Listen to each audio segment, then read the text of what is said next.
My chair is like on a blanket.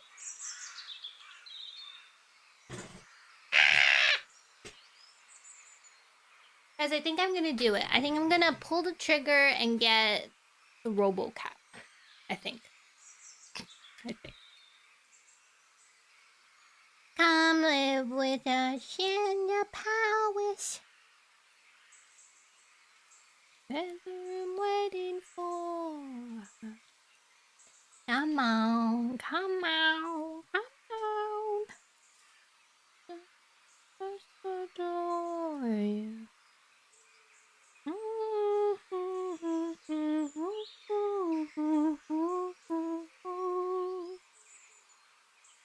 I think I will. I think I will. I think I will.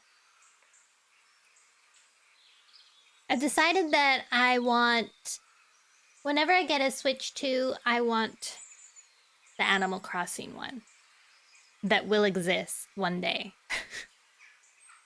That will be my dream. And I'm not like, the thing is, like, I want it, but it doesn't feel like I want it, you know? It's not like I'm praying for it for Christmas morning kind of want. It's more like, I guess I'll have to get it eventually. Which I feel isn't like the appropriate kind of feeling when you're getting a gaming system. I think it should be like you're really pumped and excitable, like how I feel for the RoboCap. If you guys didn't know, what did I do? Oh, I was streaming on, I didn't stream, but I was on a stream on Monday. I was on Elio's stream. I cried. I'm so emotional. I beat the Ender Dragon, or I beat Minecraft for the very first time. Like, we played it the first time we played together, me, Dizzy, and Elio. We quote unquote beat the Ender Dragon, but it was like we were cheating. Elio constructed the stronghold randomly. Actually, he didn't even construct the stronghold. He just made the the portal. So this time we did the whole shebang, and we did it in 4 hours, and it was really impressive. And I got to hit the final blow because Elio and Dizzy had both died, but I was still there, and I killed the Ender Dragon. And then it felt like it was a beautiful circle, like a closing, a tie-up of everything that we did, like actually accomplishing the kill, the win. And then I remembered why we were there. And so I started crying. So if you want to hear me cry, you can go listen to that. But I mean, you hear me cry mostly when I read Warrior Cats anyways, so like you're in the right spot anyways. He's gonna do like a call-in stream, and I'm like, man, I'm gonna be making the most awful noises. But I also feel like I want to, you know, like to like really dig in like what's happening for his viewers and my emotional turmoil. So that's kind of what we were doing this last week, which was nothing. I forgot to tell you guys. So those who were at the V-Gala Awards, I won the most wholesome award, and then when Chai and Augusta won the best duo award, I accidentally got stuck in the floor, and then I died, and then my whole computer crashed, and so I gave up and I never came back. But I ended up winning another award.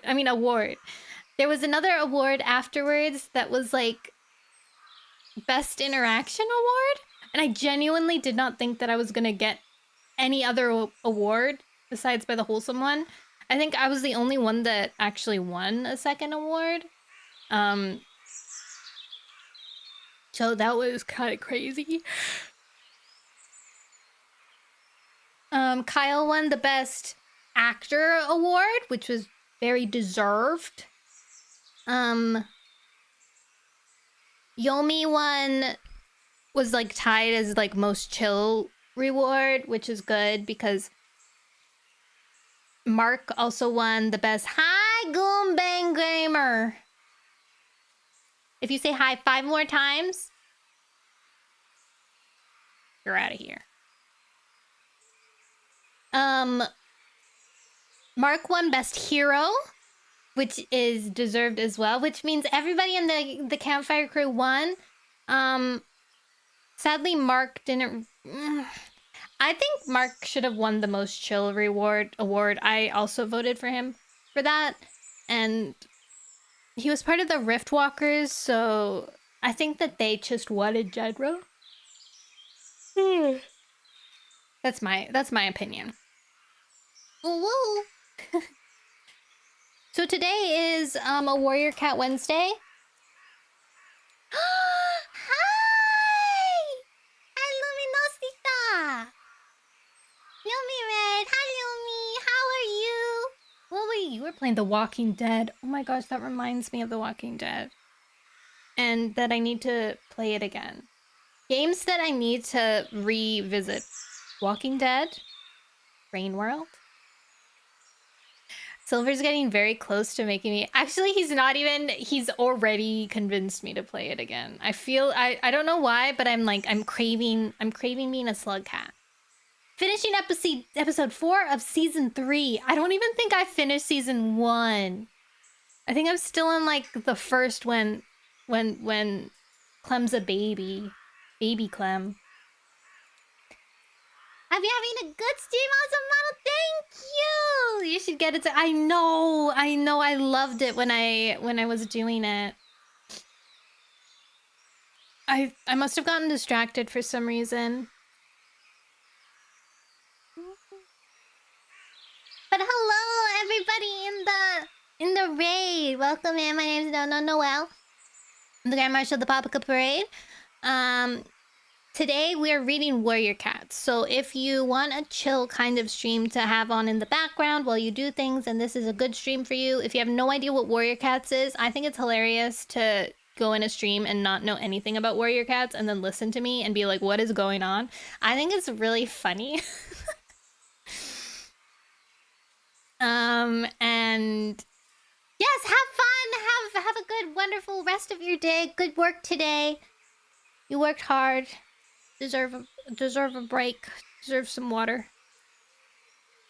I'm getting Kyle. This is unrelated. I'm getting Kyle to get into Cookie Run franchise. There's a new Cookie Run game, by the way. I should talk about this when actually my regulars are here. Because you guys like Cookie Run. Remember when I used to stream Cookie Run? Good times. Good times.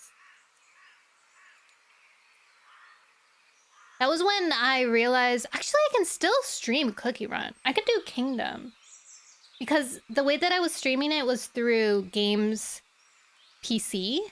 So I had linked everything through the Play Store on PC, and they have like Cookie Run Oven Break and Cookie Run Kingdom on there. So I could do it again.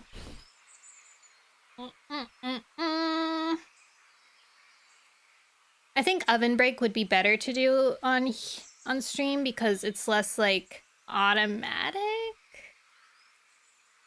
Actually, I have to play something.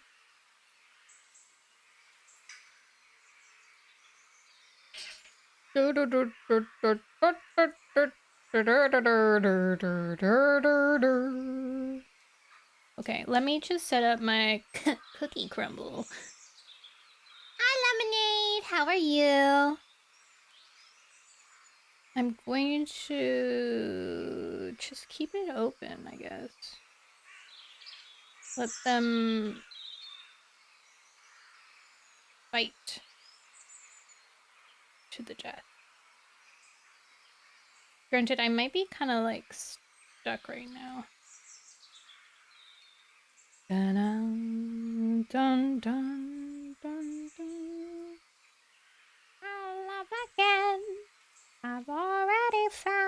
someone. That song is stuck in my head. Hi, Jake Fox! How are you? Feeling good today? Feeling crazy today? Feeling a little cuckoo. Come live with us in the palace. There's a room waiting for you. Come on, come on, come on. Hi, Joey. Welcome in. What's another thing that I wanted to do? I want to get...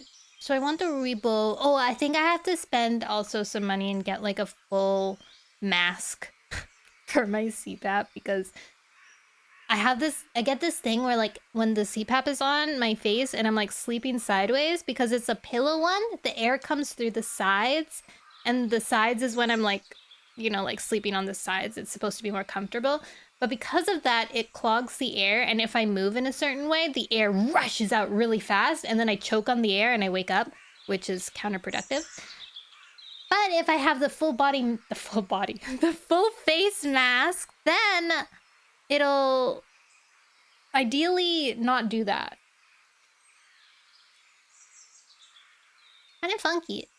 Feeling funky. Disco lights while I sit there feeling weird. That's a understandable, a relatable feeling too. Things I also have to do, you know, is I have to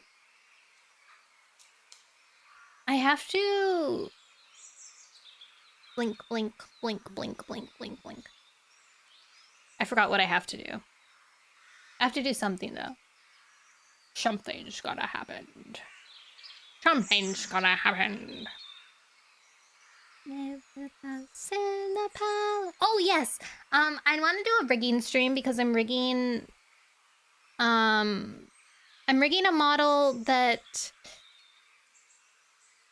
I actually like. I need to work on it and I want to stream also. I think upcoming because I have a commission that's due for October 1st and I wanted to rig my Yu model that I got before that so that I have kind of like remembered how to rig again because I totally forgot how to. So I can do like that commission justice, but I don't have any time to do it right now because I'm like literally just either streaming or working now or not working or like resting, I guess. I don't have off time to do the rigging because the times that I could be rigging, I need to be streaming. Otherwise, I wouldn't be streaming anymore. So I have to rig on stream. That was a very real roundabout way of doing that.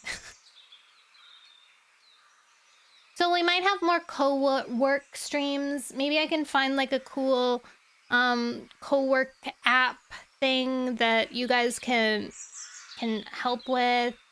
I know when I was doing it the first time, we had Rusty's retirement garden, I think it was, or something like that. Rusty's retirement, and you guys could like do biofuel and stuff like that. So maybe we can find something like that that is a lot more Twitch chat integrated and less me integrated, so you guys can do like a lot of stuff on your own, or one of those games where if you use the code that I have on my screen, then you join my room kind of thing, and then we can be like working together. But that's like a little harder to do because you actually have to buy it. Usually there's not like free ones. Come live with us in the car that I'm waiting for. Come on, come on, come on. How's my day been going? My day's been pretty good. I was really sleepy. It's really, really smoky here, so despite the weather being like really pretty and warm and nice, I can't stay outside very long because I get sick smelling the smoke. It's bad for our lungs. Ooh, so I think I'll do a karaoke stream coming up. August something. In the middle of August, I'll finally do a karaoke stream.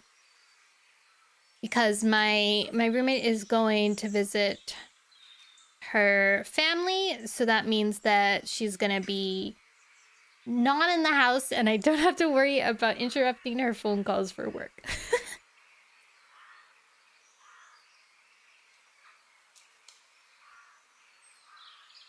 I think that's most of the updates that I have. Rigging, more rigging streams, Rain World streams.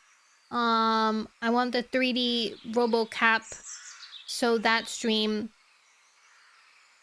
I have a big walk collab with the Campfire crew eventually, which is Tatsu, Juno, Leo, Mark, or Mark's VTuber name is Sarah, and Yomi. But that's gonna be very interesting because half of us are C and half of us are Americas, so it's like very wonky time zones, but we'll figure it out.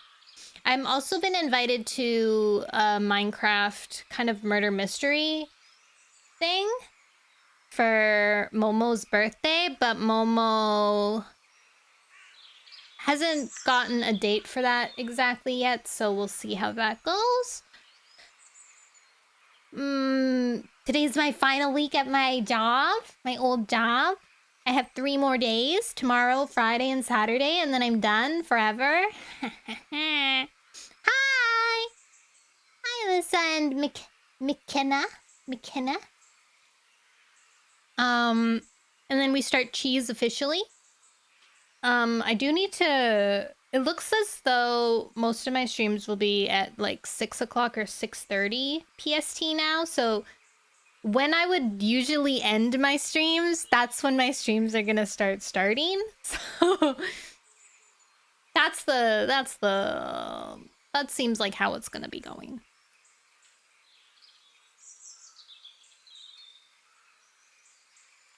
The updates. I still haven't written all my days on my phone calendar, so I have to sit down and do that, which is gonna take like 15 million years. Live with... Ow! Why are you saying ow?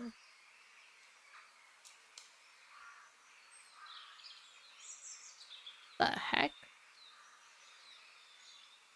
YouTube's like...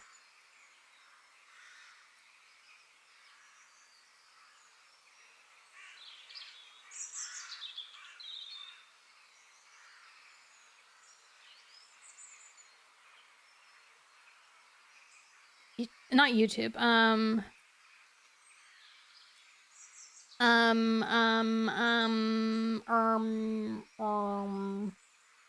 X has got a new reply system, it seems like.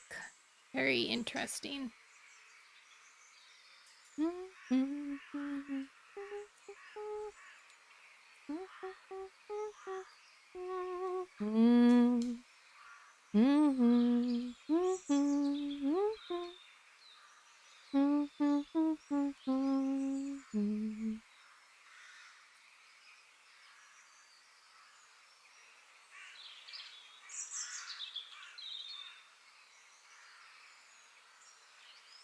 Okay.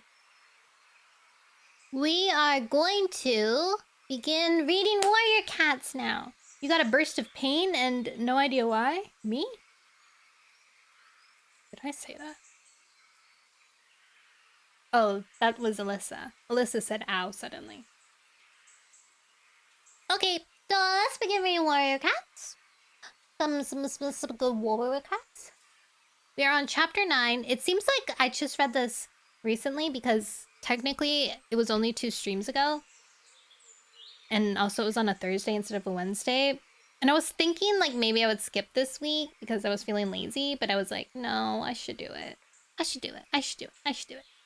So we're on chapter 9 of Voricat's A Vision of Shadows, Thunder and Shadow. We previously, I guess, what happened last time? Hi, Maddie.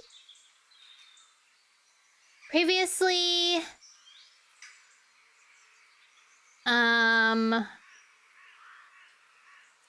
all the apprentices are kind of rebelling against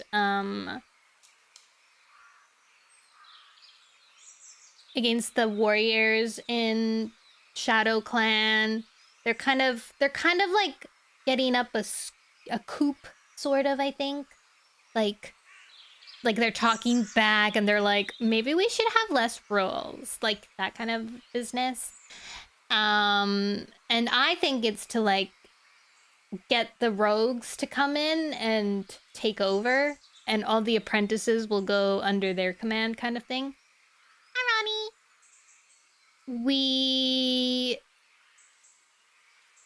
We had Needlepaw get kind of like, she got in trouble because she snuck out, and because of that, and then she talked back to the leader, so she was on elder duty, and because of that she set Violet Kit to go tell Rain that she couldn't meet up with them and schmooch or whatever they were doing. That ended up in them escorting her back home and interrupting the clan in the middle of their clan world, and they got really upset that rogues were there, and the rogues were like, what do you mean? We just came to return this kid. We're not playing a game today. We're reading today. So that seems to be kind of what was happening. Also, Alderpaw, they went to the moon cave. The moon cave? Is it the moon cave? The moon pool? The moon pool. They went to the moon pool and were wanting to talk to StarClan, obviously, but StarClan didn't give anybody any dreams. It was the first time that Jay Feather got to see Leafpool in a while. He was like, when are you coming home? And she was like, I don't know, a while still. He was like trying to be, he was like all soon, because he was like, I don't miss you, but the clan needs you or something. Hurry up. Get home. Kind of business. Kessler Pelt? Is that his name? He basically, the Wind Clan Medicine Cat had to be escorted to the moon pool this time because One Star is definitely on his last life, and he is very, very, very, very, very paranoid. Everybody has to go out with a patrol, like with the watch. Like it's very like protective and sussy and weird. So that's what's going on, and because of that, everybody's really irritated.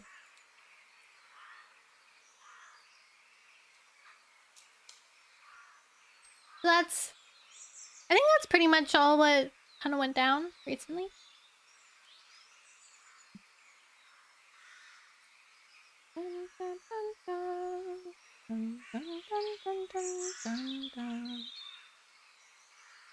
Chapter 9. All right, let's begin. Let's begin meow meow time. Can you guys hear the nature? Okay, nature good. Chapter 9. Fluffing her fur out against the cold, Twigkit followed Alderpaw through the moonlit forest. They were going to meet Violetkit and Needlepaw. It had been over half a moon since they'd met, and she longed to see her sister. She could tell Violetkit how she'd heard their mother's voice and smelled her scent when she'd nearly drowned. Oh yeah, right, so Twigkit was also feeling like she had to prove herself to be special, otherwise ThunderClan wouldn't want her anymore. So she tried to go out and find a herb for Jay Feather, and She fell in the water, almost drowned. She heard her mom talk to her. Sparkpaw saved her. Yeah. Perhaps Violet Kit still remembered what their mother had smelt and sounded like. As Twig Kit followed Alderpaw up a leaf-strewn rise, she tried to ignore the shame worming in her belly. Do you think Bramblestar's still mad at me for falling in the lake? Alderpaw stopped beside a clump of frost-shriveled ferns. He wasn't mad at you. He was just worried. The other cats thinks I've got feathers in my brain. Twig Kit remembered the water pressing against her muzzle. She'd been so afraid. I wanted to prove to them I was special, but I just proved that I'm a mouse brain. Since she'd fell into the lake, Leaf Kit and Honey Kit had been teasing her constantly. Do you want to be a river clan cat? Perhaps she wants to be a fish. They teased her the same way they teased each other. They were not trying to be cruel at all, but it had still hurt. Alderpaw leaped onto a log, which was blocking the path, and waited for Twig Kit to scramble up beside him. Jay Feather fell in the lake when he was a kit, too, he told her. She blinked up at him, surprised. Really? Alderpaw purred. He left camp just like you, trying to prove he was special. But he was special. He was one of the three. Hope fluttered in Twig Kit's chest like a moth. And you were special, too. Alderpaw's words warmed her. She couldn't wait to tell Leaf Kit and Honey Kit that she was just like Jay Feather. She knew from nursery tales that Jay Feather had helped save the clans from the Dark Forest cats. She swallowed. Will I have to do that? An owl shrieked far away. Twig Kit moved closer to Alderpaw, suddenly aware of how huge the forest seemed at night and how deep the shadows were. She peered into them. Do you think the Dark Forest cats will ever come back? She asked Alderpaw. His eyes widened in surprise. What makes you say that? If I'm special like Jay Feather, maybe I'm supposed to fight them too. Alderpaw whisked his tail. The Dark Forest cats wouldn't dare return here. He leaped from the log and trotted along the trail between brambles. Twig Kit hurried after him. Did your prophecy say what I'm supposed to do? No. Alderpaw kept his gaze ahead. It just said that we must find what was in the shadows and it would help clear the sky. Twig Kit frowned thoughtfully. You think I'm supposed to make the sun shine? Alderpaw purred. Even StarClan can't do that. But they can make clouds cover most of the moon if the clans are arguing during a gathering. Twig Kit wondered suddenly how powerful StarClan really was. If they could make clouds cover the moon, why did they need forest cats to help with their prophecies? Hurry up! Alderpaw quickened his pace. He seemed as excited as Twig Kit about the meeting. We're nearly there. As they neared the ShadowClan border, he broke into a run. Twig Kit hurried after him, the cold air burning her lungs. She caught up as he reached the clearing where they'd met the two ShadowClan cats last time. Alderpaw was skirting the edge, sniffing the tree roots hopefully. Can you smell them? Twig Kit scanned the shadows, hoping to see Violet Kit's splotchy white fur glowing in the moonlight. Are you sure we're meant to meet them here? That's what Needlepaw said when I saw her at the border the other day. Alderpaw leaned forward. Twig Kit glanced through the brambles. The moon was high. Why weren't they here? Worry prickled through her pelt. Perhaps an owl caught them. Needlepaw could chase off an owl. Alderpaw was still straining to see across the border. What about a fox? Twig Kit began to pace. Maybe the rogues attacked the ShadowClan camp. What if Violet Kit's been hurt? Hi, Foogie. How are you? It's more likely that they couldn't sneak out of camp without being noticed, Alderpaw reasoned, but I'm sure nothing bad has happened. What if you're wrong? Twig Kit's heart quickened. Surely her sister would find a way to meet her. As fear made her thoughts spin, paw steps sounded beyond the border. Her heart leaped. Violet Kit? Who's that? A gruff mew sounded beyond the brambles, crowding the scent line. Alarmed, Twig Kit hurried to Alderpaw's side and pressed against him. It's just me, he called. Alderpaw. Twig Kit could feel his spurs, his fur spiking anxiously. The ShadowClan warrior padded from behind the brambles. It was a broad-shouldered tabby tom. A gray tabby she-cat and a white tom followed him. Hi, Tigerheart. Alderpaw dipped his head to the tom. Overfoot? Rippletail? Twig tasted the air. She hadn't met these Shadow Clan warriors before. Elderpaw must know them from the gatherings. Tigerheart was scanning the shadows behind them. Is Dovewing with you? No. Elderpaw sounded surprised at this question. Tigerheart shrugged. Was that disappointment in his gaze? What are you doing here? Gathering herbs, Elderpaw answered a little too quickly. At night? Rippletail padded into the clearing, ears twitching. Some herbs are best gathered after dusk, Elderpaw told him. Rippletail looked at Twigkit. Does ThunderClan often send kits out of camp to help medicine cats with their duties? Cloverfoot padded around them. Isn't that a bit dangerous? She was worried about her littermate. Elderpaw told the tabby she-cat. I said I could come in case we bumped into a Shadow Clan patrol. Twigkit was impressed by his story. She almost believed it herself. We're lucky to have met you, Elderpaw went on. Is Violet Kid okay? Of course.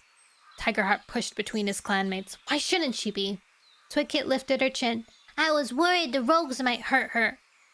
Tigerheart flexed his claws. She has Shadow Clan to protect her. Besides, Rippletail added, rogues are no threat. Elderpaw stared at the young warrior. They killed Fur's Pelt. Rippletail huffed. Wind Clan started the fight. Elderpaw stared at the Shadow Clan Tom, surprise showing in his face. Twigkit edged forward. You'll protect her though, won't you? Didn't Shadow Clan realize how dangerous the rogues were? Of course we will, Tigerheart growled. It'd be easier if she didn't keep sneaking out of camp with Needlepaw. Elderpaw blinked. She's been sneaking out of camp? Twigkit frowned, confused. She hadn't seen her sister for over half a moon. Where had Violet Kid been going? Tawny Pelt caught them the other night, Tigerheart told Elderpaw. Rowan Stars put Needlepaw on elder duty and told Pine Nose not to take her eyes off Violet Kid for a moment. Twigkit felt a flicker of relief. At least she knew why her sister hadn't come to the meeting. But then her heart sank. That meant that she wouldn't see her littermate tonight after all. She realized with a jolt that Tigerheart was staring at her. Why can't you and Violet Kid stay in camp like normal kits? He asked bluntly. Clan kits are asleep in their nests by moon high. Twigkit whipped her tail indignantly. We're special, she told him. Tigerheart snorted. Let's wait and see about that. He turned, nodding to his patrol. Then he leaned towards Elderpaw. I hope you find the herbs you're looking for, but I think you should get Twigkit home. It's going to be a cold night, and her pelt is still only kit fluff. Elderpaw dipped his head. I will, he promised. She'll sleep well now that she knows her sister is safe. He glanced at Twigkit as Tigerheart led his clanmates back into Shadow Clan territory and disappeared into the darkness. That was close, Elderpaw whispered. It's probably a good thing Needlepaw and Violet Kid couldn't come. We'd have been in trouble if the patrol had found us together. Twigkit gazed at him sadly. I guess. How long would it be before she got another chance to see Violet Kid? Elderpaw must have seen the sadness in her gaze. He touched his muzzle to her head. Let's go home. I'll speak to Needlepaw as soon as I can and arrange another meeting. What if Violet Kid can never get away? Twigkit followed Elderpaw as he headed back along the trail. I'm sure she will, Elderpaw promised. Perhaps it would be better if no one thought we were special, Twigkit sighed. Then we could have stayed together. She stopped, a sudden thought piercing her like a thorn. What if we're not special? Rollistar would have taken her away for nothing. Elderpaw turned, his eyes around with sympathy. Of course you're special, he reassured her. Twigkit lashed her tail determinedly. I'm gonna be, otherwise there's no point. I'm gonna grow up big and strong and be important just like you. Elderpaw's whiskers twitched. I'm not very important. But you will be, Twigkit insisted. Once you're a medicine cat like Jayfeather. She puffed out her chest. I'm gonna be a medicine cat too. I know about herbs already, and I know I'll be good at it. And I won't be a grumpy medicine cat like Jayfeather. I'll be a nice one like you and Leafpool. Elderpaw's gaze glistened fondly. I'm touched that you want to be like me, but you're young. Don't decide on your future yet. Your paws will walk wherever they must go. You may. We got interrupted by a yawn. And you may change your mind about becoming a medicine cat. But I want to be important, Twigkit insisted. You will be. Elderpaw draped his tail over her spine and guided her forward. But there are other ways to be important in a clan. Look at Bramblestar and Squirrelflight, or Greystripe and Millie. All cats find their own place in the clan. One day, you'll find yours. Twigkit patted closer, her pelt brushing his. Do you really think so? Elderpaw wrapped his tail tighter around her. I'm certain. She's so cute. They couldn't be more obvious. What is he doing? He's on a patrol with his clanmates, and he's like, just doubling with you by chance. And he, like, doesn't even hide it. They probably all know by now. It's not even like nobody cares because all the apprentices are rebelling, so they're just like, all right, well, Tigerheart's in love with doubling, obviously.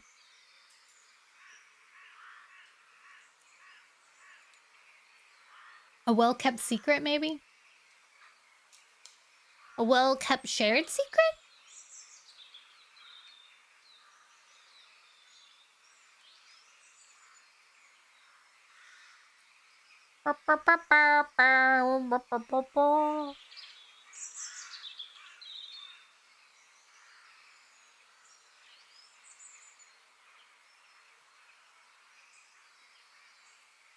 Chapter 10.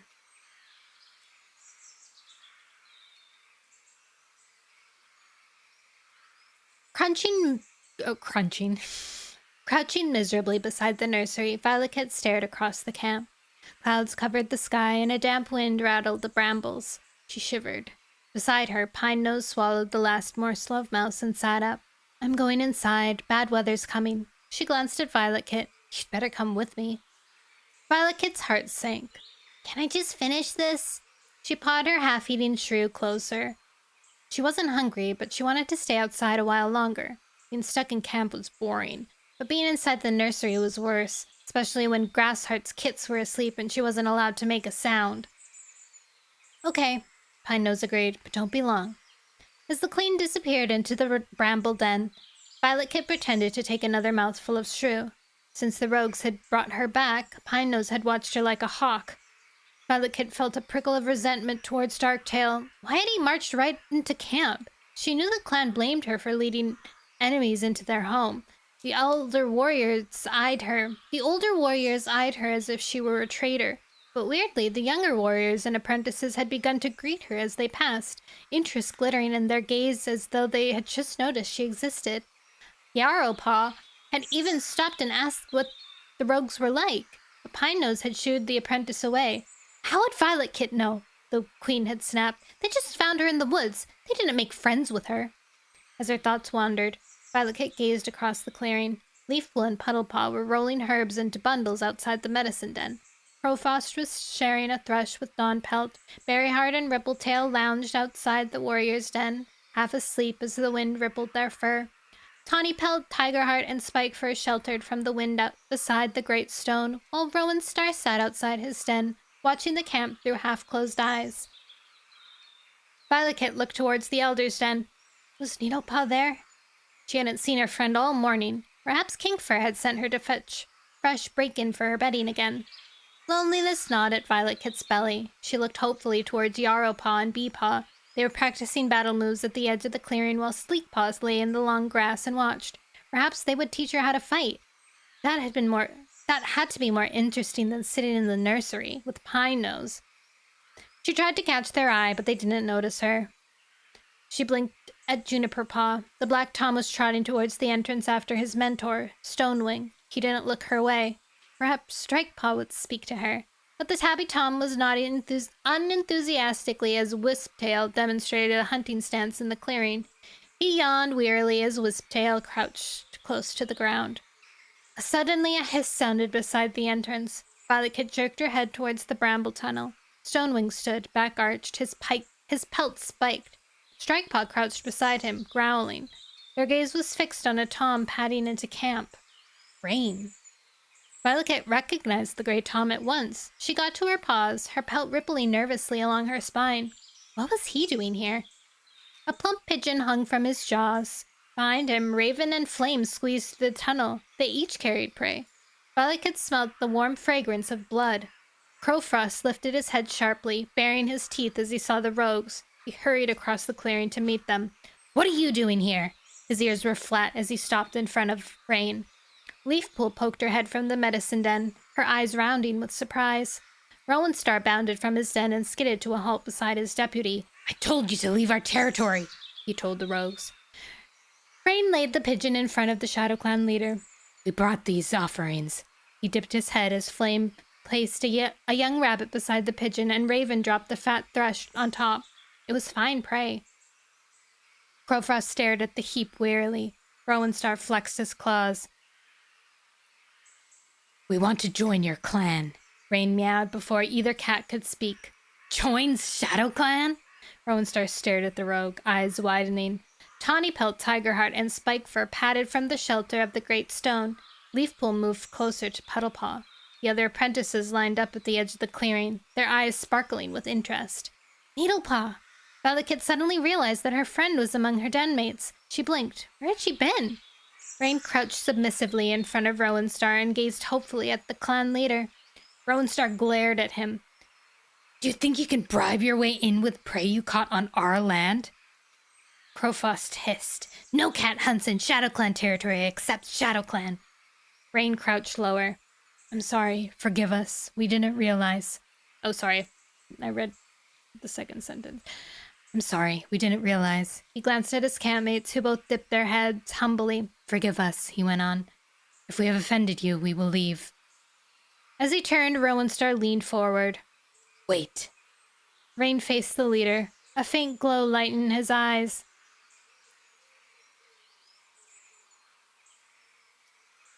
"Where in our territory did you find such good prey?" Curiosity softened Rowan Star's mew. "We're lucky when it comes to hunting," Rain told him. "Perhaps we can bring some of that luck to your clan." "No." Crowfrost stepped forward, his black and white pelt bristling. "Take your prey and leave."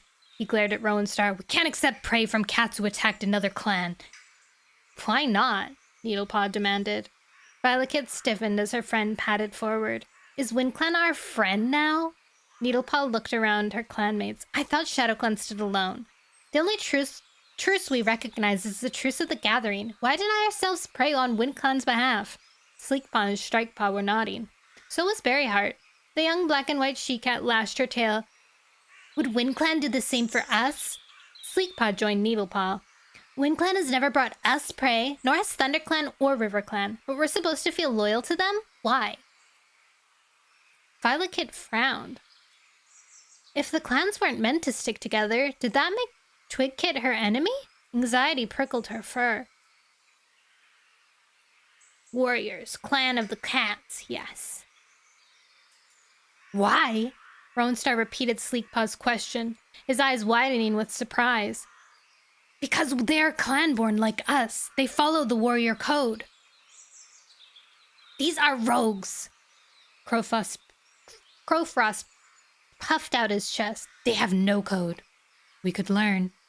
Rain mewed softly. Rowan Star stared at him. "Why should we believe you?" Rain glanced around the camp. "We see how you live," he meowed. "How you thrive. We want to be like you." Tigerheart marched forward, his eyes glittering with outrage. "Then go and start your own clan on your own land." Rowan Star drew himself up. "I've had you escorted from our land before. Today you will be escorted again." He nodded sharply to Tigerheart, Spikefur, and Tawny Pelt. "Next time we find you on Shadow Clan territory, you will feel the sharpness of our claws." The rogues glanced at one another. Violet had searched their gazes for some sign of fear, but they only showed calm acceptance. Rain blinked at Rowan Star. We will respect your wishes." Rowan Star stiffened. "You have no choice."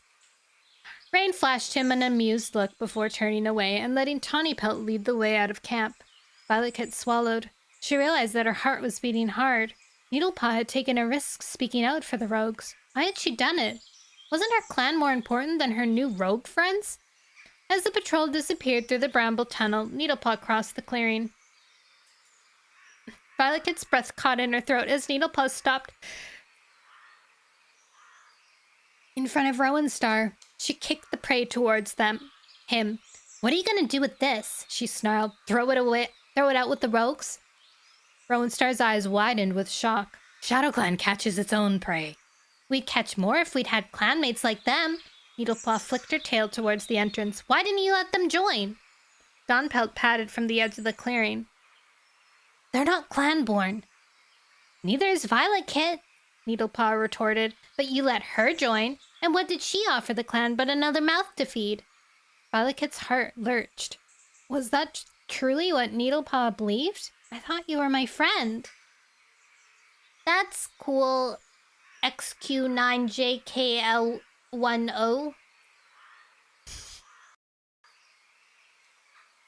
Tigerheart looked at the silver apprentice. You're the one who brought her back from Elderpaw's quest, he pointed out. You made such a big deal about her being part of the prophecy that Rowenstar had to take her. Dawnpelt flicked her tail. She is part of the prophecy. One day Violet Kit may clear the skies. You don't even know what that means. Needlepaw's pelt bristled along her spine. You turned away 3 strong hunters. Why? Tawnypelt patted forward, her stern gaze raking Needlepaw. That's enough, she snapped. It's not enough. Strikepaw marched forward and stopped beside Needlepaw. We have a chance to make ShadowClan powerful again. Yarrowpaw whisked her tail. Aren't you tired of agreeing with everything ThunderClan suggests? Don't you wish we could hunt where we please instead of where the other clans tell us we can hunt? Rowenstar flexed his claws. Do you want war with the other clans? Spikepaw flattened his ears. We want to choose our own path, not follow the path of other clans. What you want doesn't matter, Rowenstar hissed. I am ShadowClan's leader. I decide what's best. Taking in strange cats who have proven they are dangerous is not good for any clan. Not for weak clans like Wind Clan or River Clan, Strikepaw snarled. But we are ShadowClan. With cats like those, we could rule the whole lake. You are young and foolish. Rowenstar struggled to calm his mew. You don't understand the pain and loss that battle brings. I've been too soft with you. His gaze flicked around the other apprentices. With all of you. I've let small rules be broken.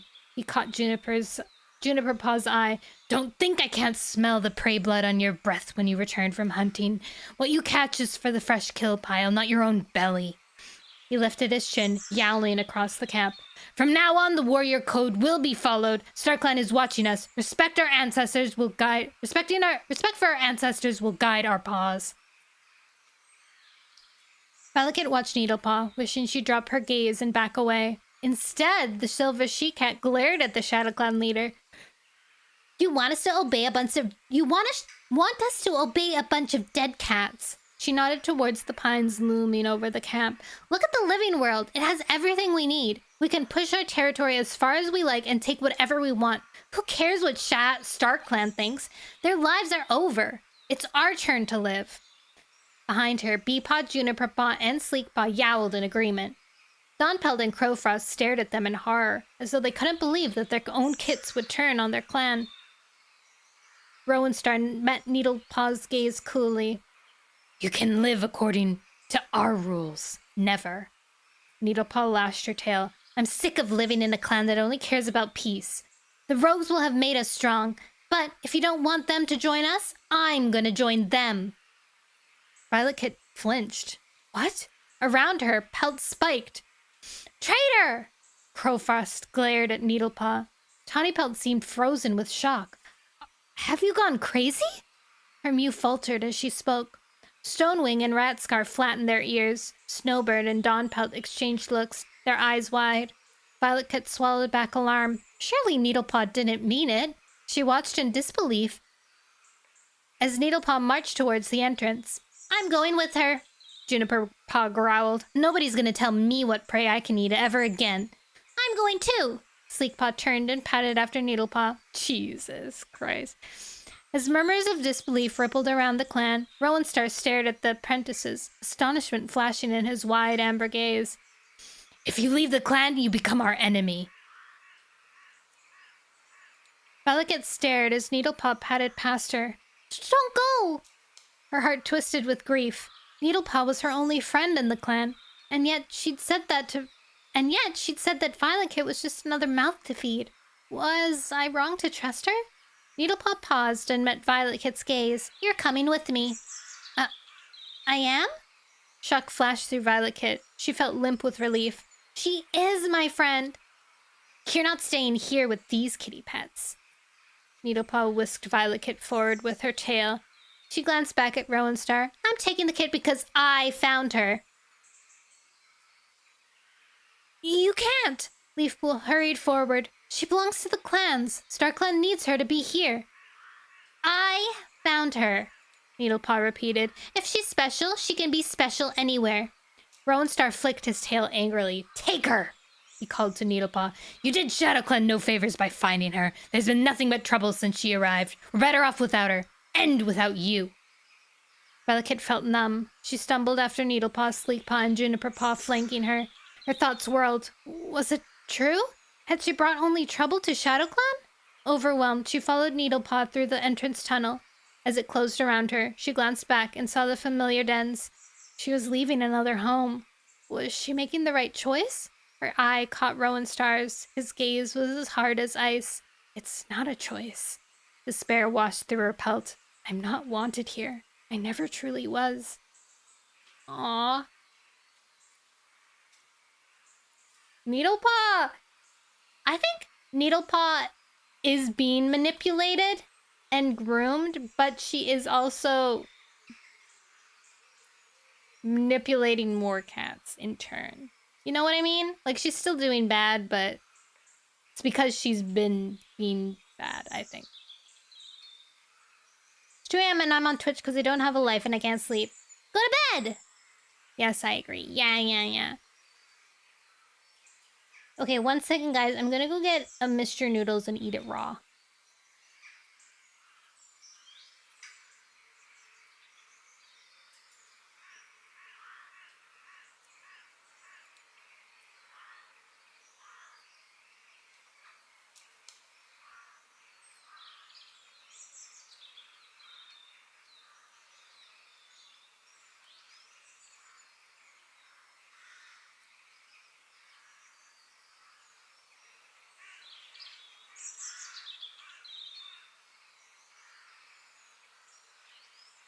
I'm back.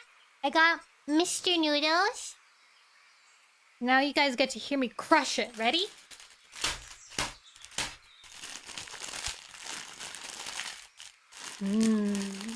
Crushed noodles. Crushed noodle soup.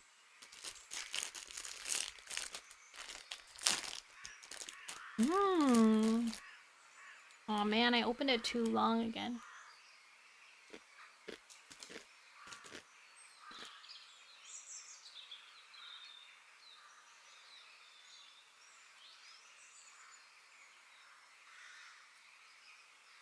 Crunch.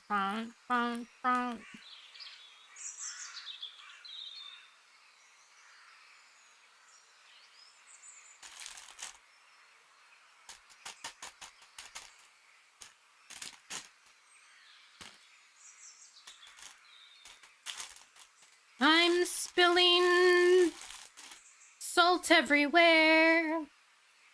But that's alright, I don't care. Ow.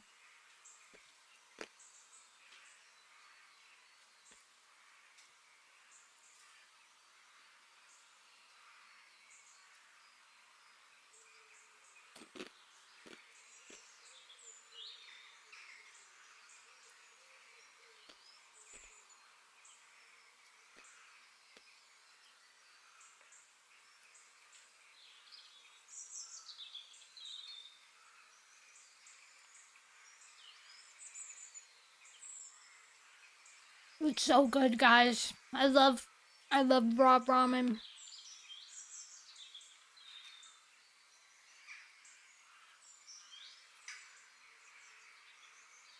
Okay. Chapter 11. Making pretty good progress today. I'm impressed with us. You did hear ramen. I mean, it's Mr. Noodles, so maybe it's not ramen, but...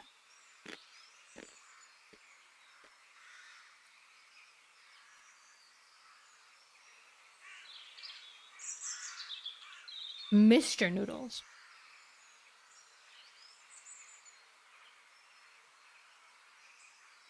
All right. Chapter 10.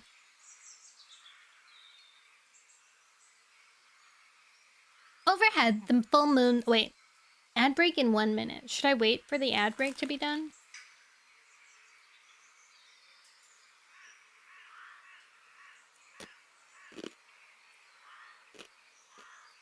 Probably, right?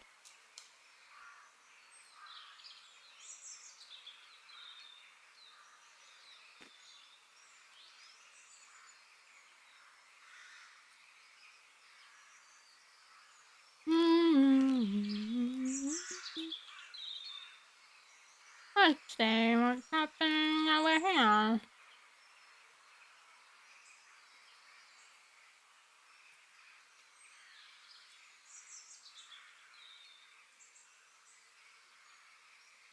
It's so hot in my room. Oh my god. Ad break starting. 180 seconds. That's how long I have to wait for my mic thing to go. I hope you guys are doing well.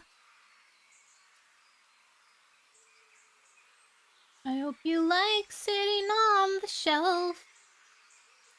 I'm pulling for gotchas.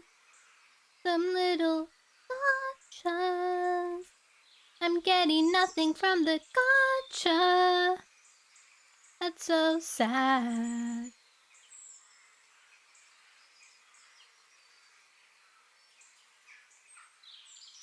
A, B, C.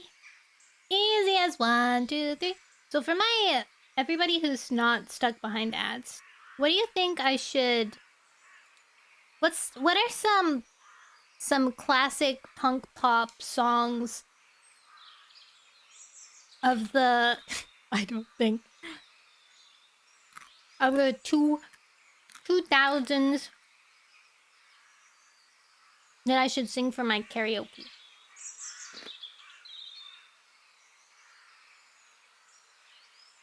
Keep in mind that I'll be singing it like Jackass Juliet, are you with me? You know, like that.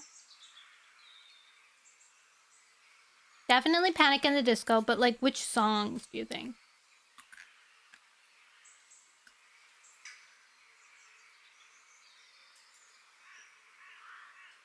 What a beautiful wedding.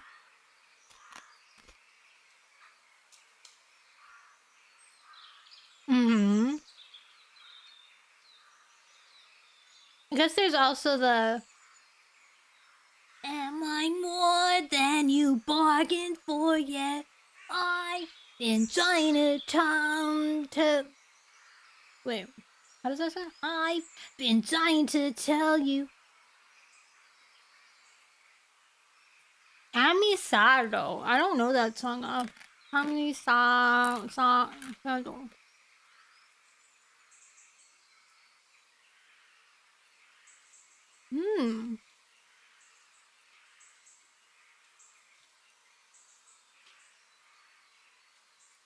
Listening.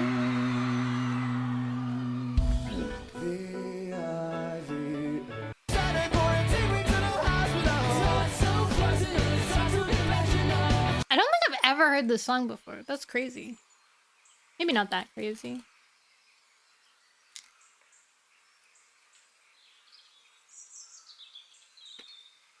I'm more than you bargained for, yeah. I'm lying down with it. You wanna hear? But that's just who I am this week.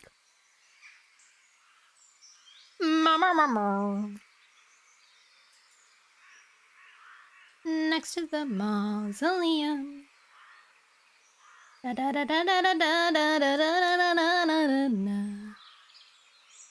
Drop a heart, break a name. Always a man and a shaman on the wrong team.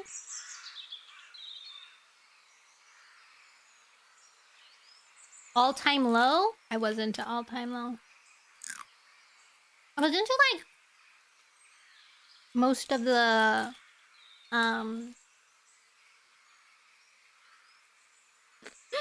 Dear Maria, count me in. Yes. Dear Maria, good. And what's that one song where it's like it's like da na na na na na na da like everybody. Oh, I don't wanna be in love. I don't wanna be in love. Da na na da. Like put your hands up or something like that. Follow you into the dark. Yes.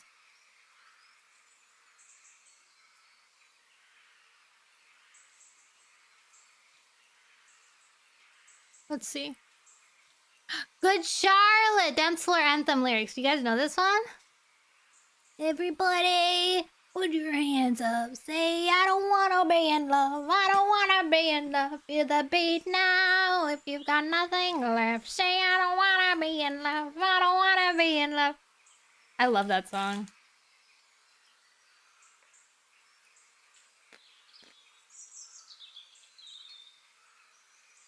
I'll definitely have to do checklist. Check. Yes, Juliet.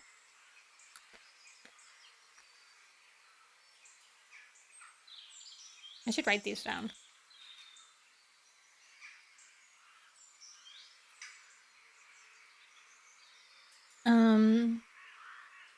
Google Doc. Link document. Songs for emo carry.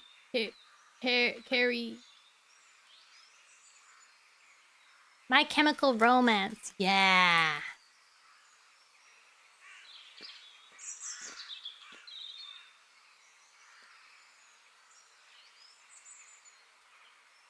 Okay, wait.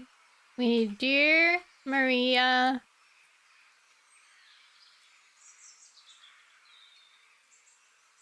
Check. Yes, Juliet. Good Charlotte. Follow you into the dark. Since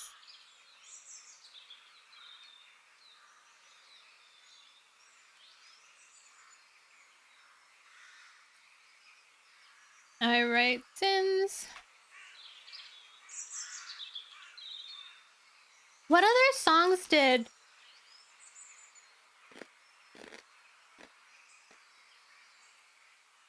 My Chemical Romance do? I'll do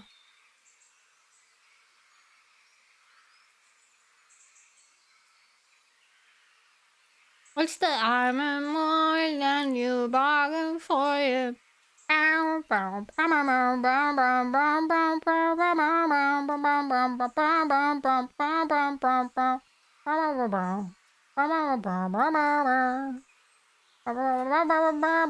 Sugar, you're going down swinging.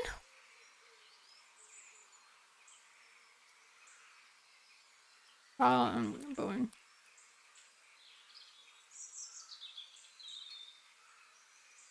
What's the other song where it's like I woke up on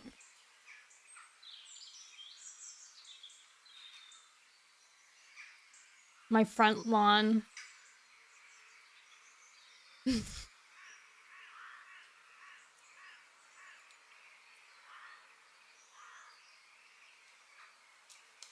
Oh, it's a dance floor anthem. Good Charlotte, not Good Charlotte.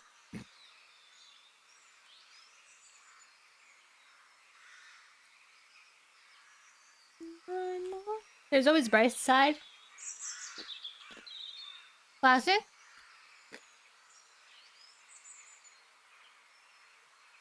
I missed your right side. There's Iris.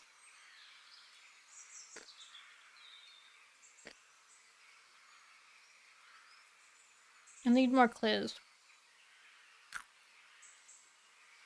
I don't have enough clues to give. No!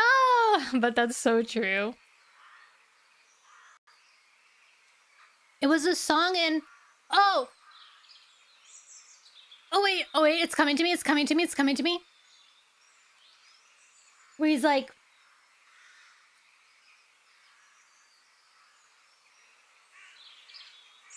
it has a weird chorus where the sentence doesn't make much sense.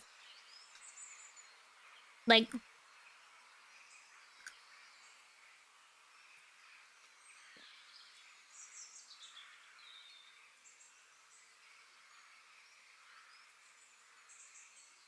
I don't want. It's like nobody likes me, or I'm too grown up. Like, I'm grown up.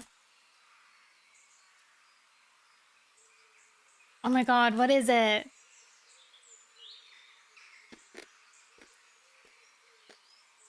Why did I wake up on my lawn lyrics?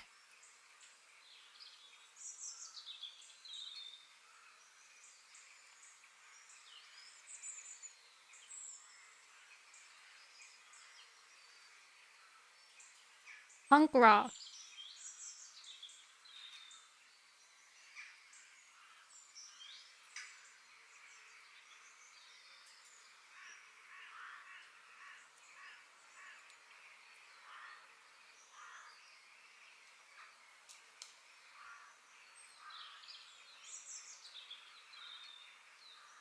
My gosh, what is it?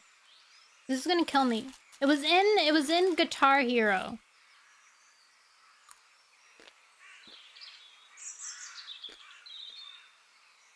It's either like a 90s song or like a really early 2000 song.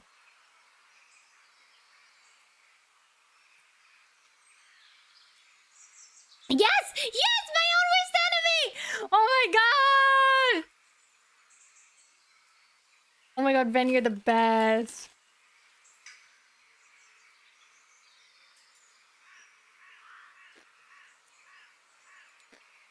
Classic. Good stuff.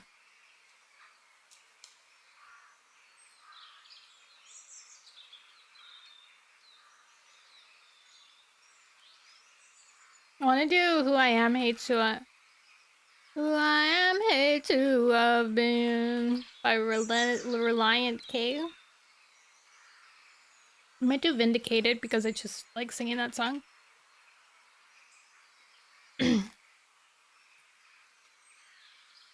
Vindicated. I am selfish. I am wrong. And then there's tonight will be the night that I will fall for you over again. Don't let me change my mind, 'cause I won't live to see another day. I swear it's true.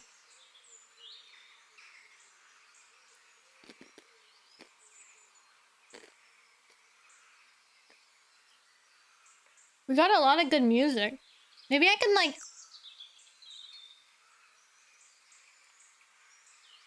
organize it to like Follow You Into the Dark, Fall for You, Iris, kind of like play.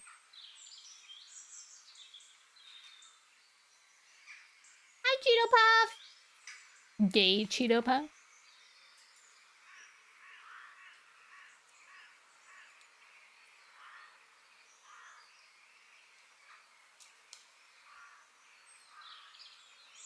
Everybody. Am I a mouse? No, I'm a tiger. What's a Falling in Reverse song that I would know?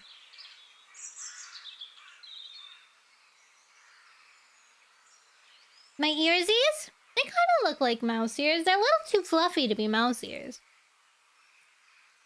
Falling in Reverse song. Watch the World Burn. Game Over. I don't think I know them. Formed in 2008. That was like past my prime. Thank you! I get a lot of raccoon and bear. My prime. Yeah, my prime.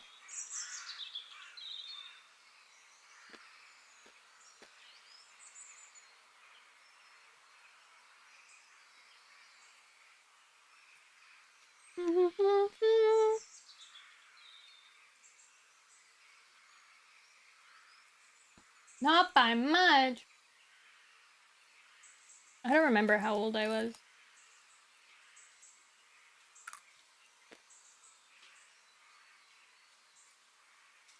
That was the days of our lives. Are you saying you peaked in 2008? No. I probably peaked when I was like 5.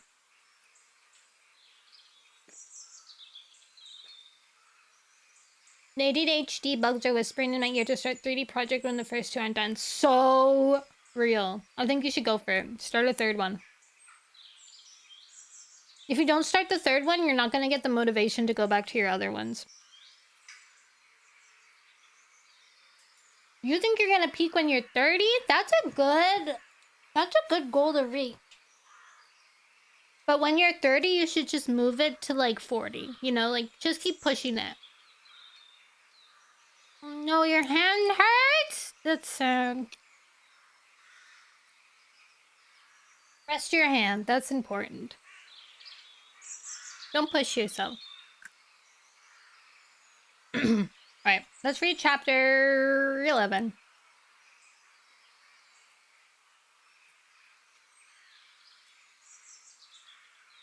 Time to resume our Warrior Cat readings.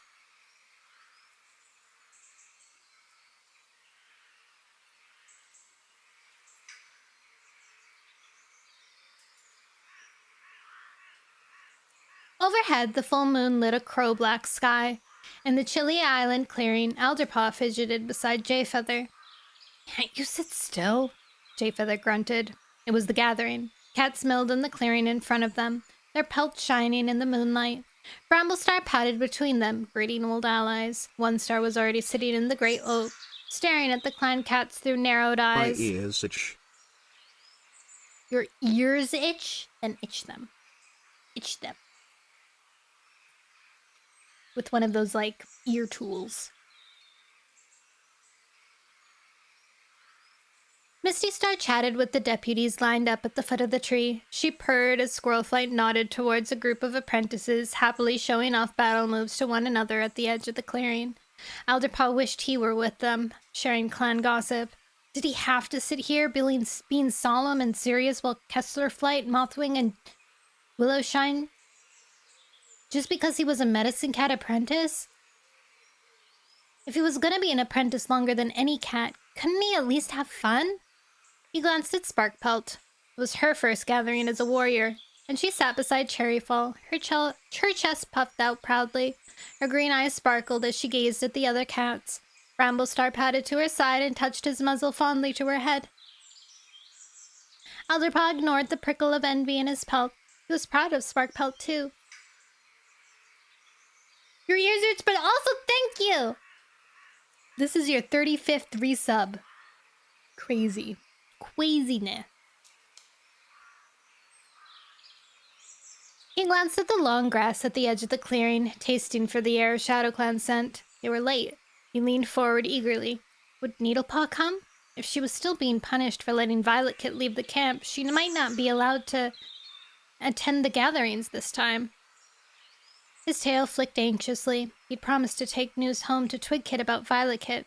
If he couldn't ask Needlepaw, perhaps Sleekpaw would tell him. Alderpaw stiffened as Mintfur jerked his gaze towards the edge of the clearing. Alderpaw pricked his ears as the River Clown Tom's nose twitched. Paws scrabbled over the tree bridge. Beyond the stretch of grass, pebbles cracked. The ShadowClan cats were coming. Out of the clans in the clearing, the cats in the clearing turned their heads, one by one. As the grass rustled and ShadowClan padded out, Alderpaw frowned. They looked battle-worn. Rowan Star had a cut above his eye. Crowfrost's pelt showed signs of scratches. Wasptail was limping. What had they been fighting? He looked for Needlepaw, his heart sinking when he saw she wasn't with them. Sleekpaw wasn't there either. Perhaps Yarrowpaw or Strikepaw would be able to tell him about Violet Kit. Leafpaw! The medicine cat slid from the long grass. Of course, he could ask her! Alderpaw hurried to meet her as she headed for the group of medicine cats. As he neared, he saw that her eyes were dark with worry. Puddlepaw padded behind her, tail down. Has something happened? He asked as he reached them. Leafpool lowered her gaze and padded past him. Rowenstar will share the news. Is Violet Kid okay? Anxiety flashed through Alderpaw's fur. She was well the last time I saw her. Leafpool sat beside Mothwing. She glanced at Alderpaw, then looked away. The last time she saw her? Alderpaw stared at her, confused. What do you mean? Jayfeather shooed him back to his place with a flick of his tail. Sit down and be quiet, he ordered. It's not Leafpool's duty to share ShadowClan's news. His blind gaze flashed towards the gathered cats. As the ShadowClan warriors and apprentices slid among them, Rowenstar strode to the great oak and climbed onto the branch beside OneStar. OneStar shot him a hostile glance and shifted away. Bramblestar left Sparkpelt and hurried to the oak as Misty Star heaved herself stiffly up the trunk and took her place beside Rowenstar. The murmuring of the cats quieted as Bramblestar sat down and gazed towards them. We have good weather, he observed, his gaze flickering towards the wide, starry sky. StarClan has blessed us. Rowenstar grunted dismissively. ThunderClan cats always think they are blessed, even when they are half-starved and leaf-bare. It is not leaf-bare yet, Misty Star reminded them. We must be glad that Prey is still running and the snows are not here yet. Prey's always running in RiverClan, OneStar sneered. Or should I say swimming? Not if the river freezes, Misty Star corrected him. Alderpaw whisked his tail over the ground. Why were the leaders so prickly tonight? Rowenstar stood and raised his tail. ShadowClan has 2 new warriors, he announced. Strikestone and Yarrowleaf. Strikestone, Yarrowleaf! The clans cheered the names of the ShadowClan's new warriors. Their voices rang through the brittle night air. Misty Star raised her voice over them. RiverClan has new warriors too. Shadepelt and Foxnose. Bramblestar called out, and Sparkpaw is now Sparkpelt. Shade Nose, Foxnose, Sparkpelt! Sparkpelt glanced around the cheering cats, her pelt fluffed with excitement. Sparkpelt! Alderpaw raised his voice, making sure she could hear him celebrating her warrior name. She caught his eye, her green gaze lighting up with happiness. Pride swelled in his chest, and he called her name louder. Beside him, Jayfeather remained silent. Alderpaw nudged him. Even medicine cats are allowed to cheer, he hissed in his mentor's ear. Jayfeather grunted. Why should I cheer? More warriors means more wounds and more work for me. Alderpaw glanced at Leafpool, expecting her to chide Jayfeather for being so gloomy, but Leafpool was chanting, her expression blank as though her thoughts were elsewhere. His cheer died in his throat as he gazed across the cheering cats. Shouldn't Sleekpaw be receiving her warrior name? And Juniperpaw? They were Strikestone's littermates. Had they failed their assessments? He scanned the crowd, looking for them, but there was no sign of the 2 apprentices. Alderpaw shifted uneasily and looked towards Rowenstar as the clans fell silent. Rowenstar gazed out gravely at the clans. The rogues that attacked OneStar's patrol are living on the edge of our territory, near our border with ThunderClan. Shocked murmurs rippled through the gathered cats. Why didn't you chase them off? Breakinfur called. Breezepelt showed his teeth. They're murderers! Crowfeather lifted his muzzle. We should just join forces and drive them away. Rowenstar spoke over them. They asked to join ShadowClan. They came with gifts of prey, but I turned them away. How dare they? Oakclaw lashed his tail. Sparkpelt flattened her ears. They could never be clan cats. I turned them away! Rowenstar repeated, the fur prickling along his spine. I died! He glanced. His glare silenced the angry cats, but some of our apprentices have chosen to join them. Alderpaw braced himself for louder cries, but the clan stared at the ShadowClan leader in shocked silence as Rowenstar went on. They took Violet Kit with them. Misty Star jerked her muzzle towards him. The kit from the prophecy? Rowenstar nodded. Bramblestar flattened his ears. You let them take her? Rowan Star scowled. "You were wrong about the prophecy, Bramble Star. Violet Kit is just an ordinary kit. Twig Kit is probably ordinary too. And Needlepaw found her. Why shouldn't she take her?" Why shouldn't she take her? Elderpaw froze. Had Needlepaw left to join the rogues? His mouth grew dry. Surely not. Needlepaw liked to break rules, but she'd never betray her clan. Bramblestar was growling. His angry gaze fixed on Rowan Star. "You let a vulnerable kit be taken away to join a group of rogues? What were you thinking? Should have known Violet Kit would have never been safe in ShadowClan. If you didn't believe she was part of the prophecy, why did you take her in the first place? We could have kept her." "We have to get her back," Mothwing called. "How will we clear the sky with her gone?" Mintfur yowled. Squirrelflight flicked her tail angrily. "Let the sky take care of itself for now. A kit has been taken from her clan. We must rescue her." The clearing rang with mews of agreement, but Alderpaw hardly heard them. What will I tell Twig Kit? He'd brought Violet Kit to the clans, and now she was in the paws of vicious rogues. Guilt scorched his pelt. Twig Kit will never forgive me. She'll be heartbroken. Alderpaw swallowed back panic. "We'll get her back. We have to. I'll tell Twig Kit that everything will be okay." He hoped it was true. Fur brushed his flank as Leafpool slid in beside him. "I'm sorry I couldn't tell you," she murmured. "It was Rowan Star's news to share, but I'm sure Needlepaw will look after her. She is very fond of Violet Kit. Whatever happens, Needlepaw will protect her." Alderpaw met her gaze, trembling. "But Needlepaw's only an apprentice. What can she do against a gang of rogues?" His heart lurched as Leafpool stared back at... What the... Why did I get a sound of something not going right? Huh? Where did it come from? Nothing popped up. Ah? What? Weird. Alright. Bell? Wait, I saw it. Where is it? Unable to refresh your YouTube authorization token. Oh, okay. My YouTube authorization token is not it. So am I not live on YouTube right now? Broadcaster account. Sign in with Google. Why would it just do that in the middle of the stream, though? Crazy. Okay. Back working. It's working again. Maybe it was just like the bot. So the bot wouldn't work?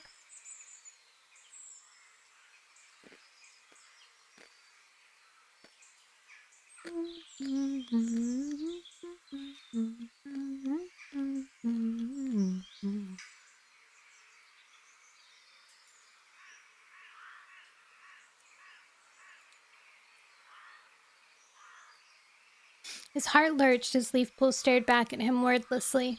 He wanted her to reassure him. Bramblestar's yowl cut through the anxious chattering of the gathered cats. "What are you going to do about this, Rowan Star?" He glared at the ShadowClan leader. Rowan Star's tail twitched. "We attacked them last night," he reported. "We hoped that when they saw us fighting for them, our apprentice would come back to us." Elderpaw's heart lurched as he saw panic in the Ginger Tom's gaze. He'd never seen a leader frightened before. Oh, man. But they didn't. Rowan Star's mew was trembling. "In fact, one more apprentice and 2 of our warriors joined them and fought against us." Oh my god. "Who?" One Star demanded. The WindClan leader was bristling with rage. "Beepaw, Berryheart, and Cloverfoot." Rowan Star stared at his paws. One Star thrust his muzzle close to the ShadowClan leader. "How dare you call yourself a leader? You can't even control your own clan." They'll come back." Rowan Star's mew was thick with emotion. "They're young and wrong-headed. But they'll realize their mistake and come back." "Perhaps you're right." Bramblestar's mew softened. Alderpaw saw pity in his father's eyes as he gazed at the broken ShadowClan leader. One Star showed his teeth. "Meanwhile, we have rogues on the edge of clan territory. If they steal clanmates, you can be sure they'll steal prey." Misty Star glared at the WindClan leader. "They're as far from your borders as they can be. There's no need for you to worry about your precious rabbits." One Star hissed at her contemptuously. Or you to defend your fish. This affects us all, Bramblestar yowled. They have Violet Kit, and she is part of the prophecy. So you say, Rowan Star muttered, unconvinced. Thank you, Flower Beauty. I like them too.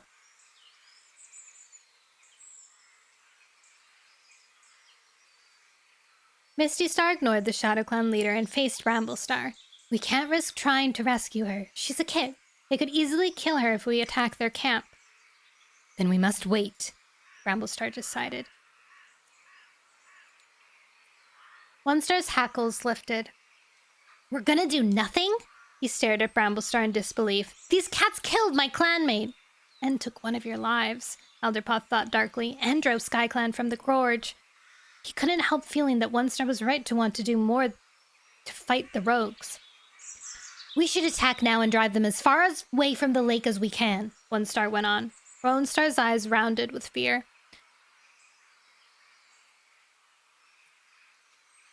I don't want to fight my clanmates, even if they've made a terrible decision. They still might change their minds and return to the clan.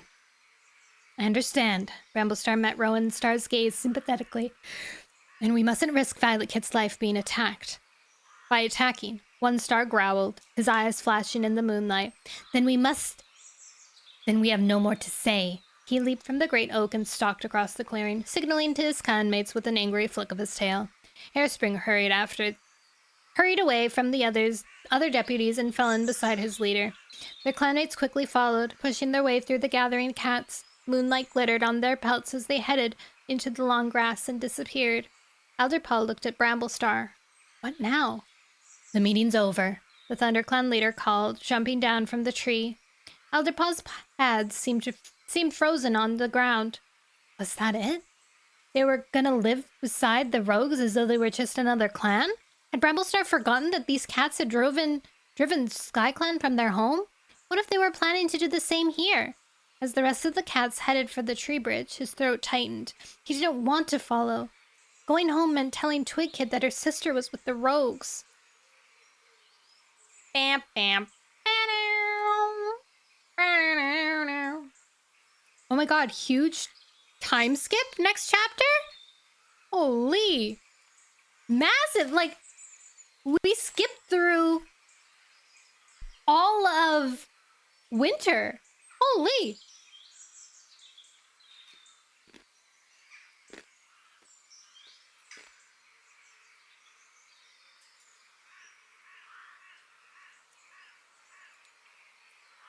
One of the cats in my stories is called Misty Star.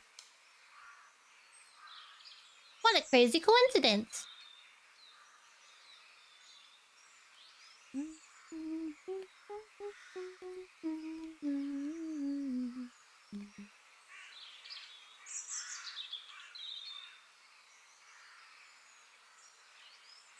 I want to see what these clips are. Hi, Proximity!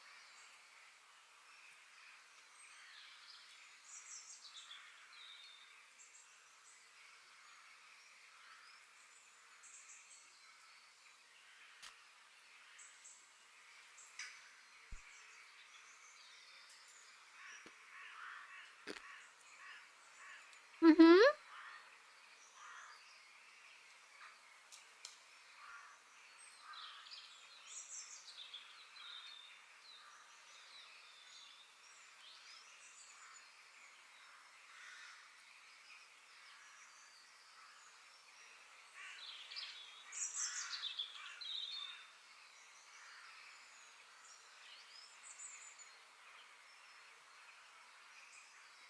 Yeah, tell me what your question is.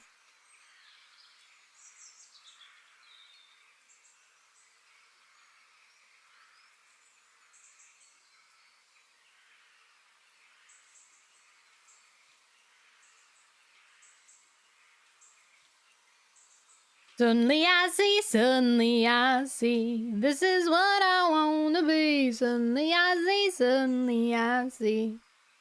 Why the heck you mean so much to me? Suddenly I see. And she's taller than most. I want to do a Steven Universe karaoke as well. I'm waiting for proximity to tell me. There's a message of a person who means the world to me. Can you please rate it? Okay.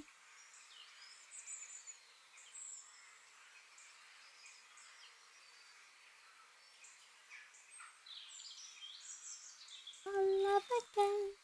I've already found someone. Come live with us in the palace.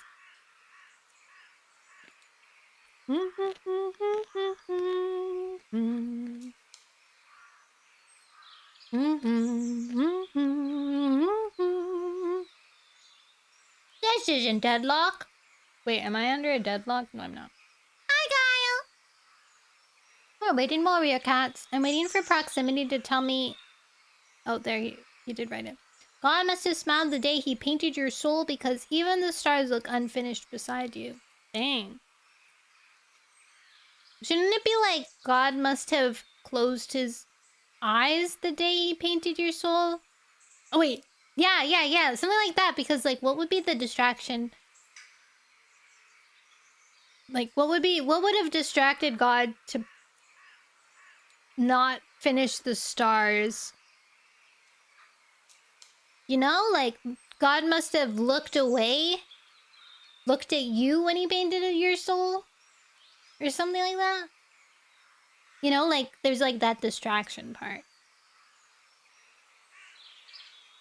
I like the, because even the stars look unfinished. Of course! This isn't deadlock. This is warrior.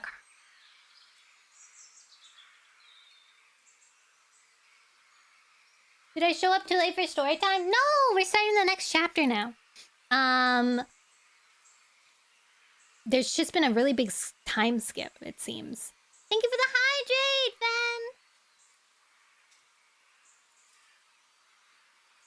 Do you want to hear your next message? You can post it, but I am probably going to start reading, so I won't be able to read it immediately. Chapter 12.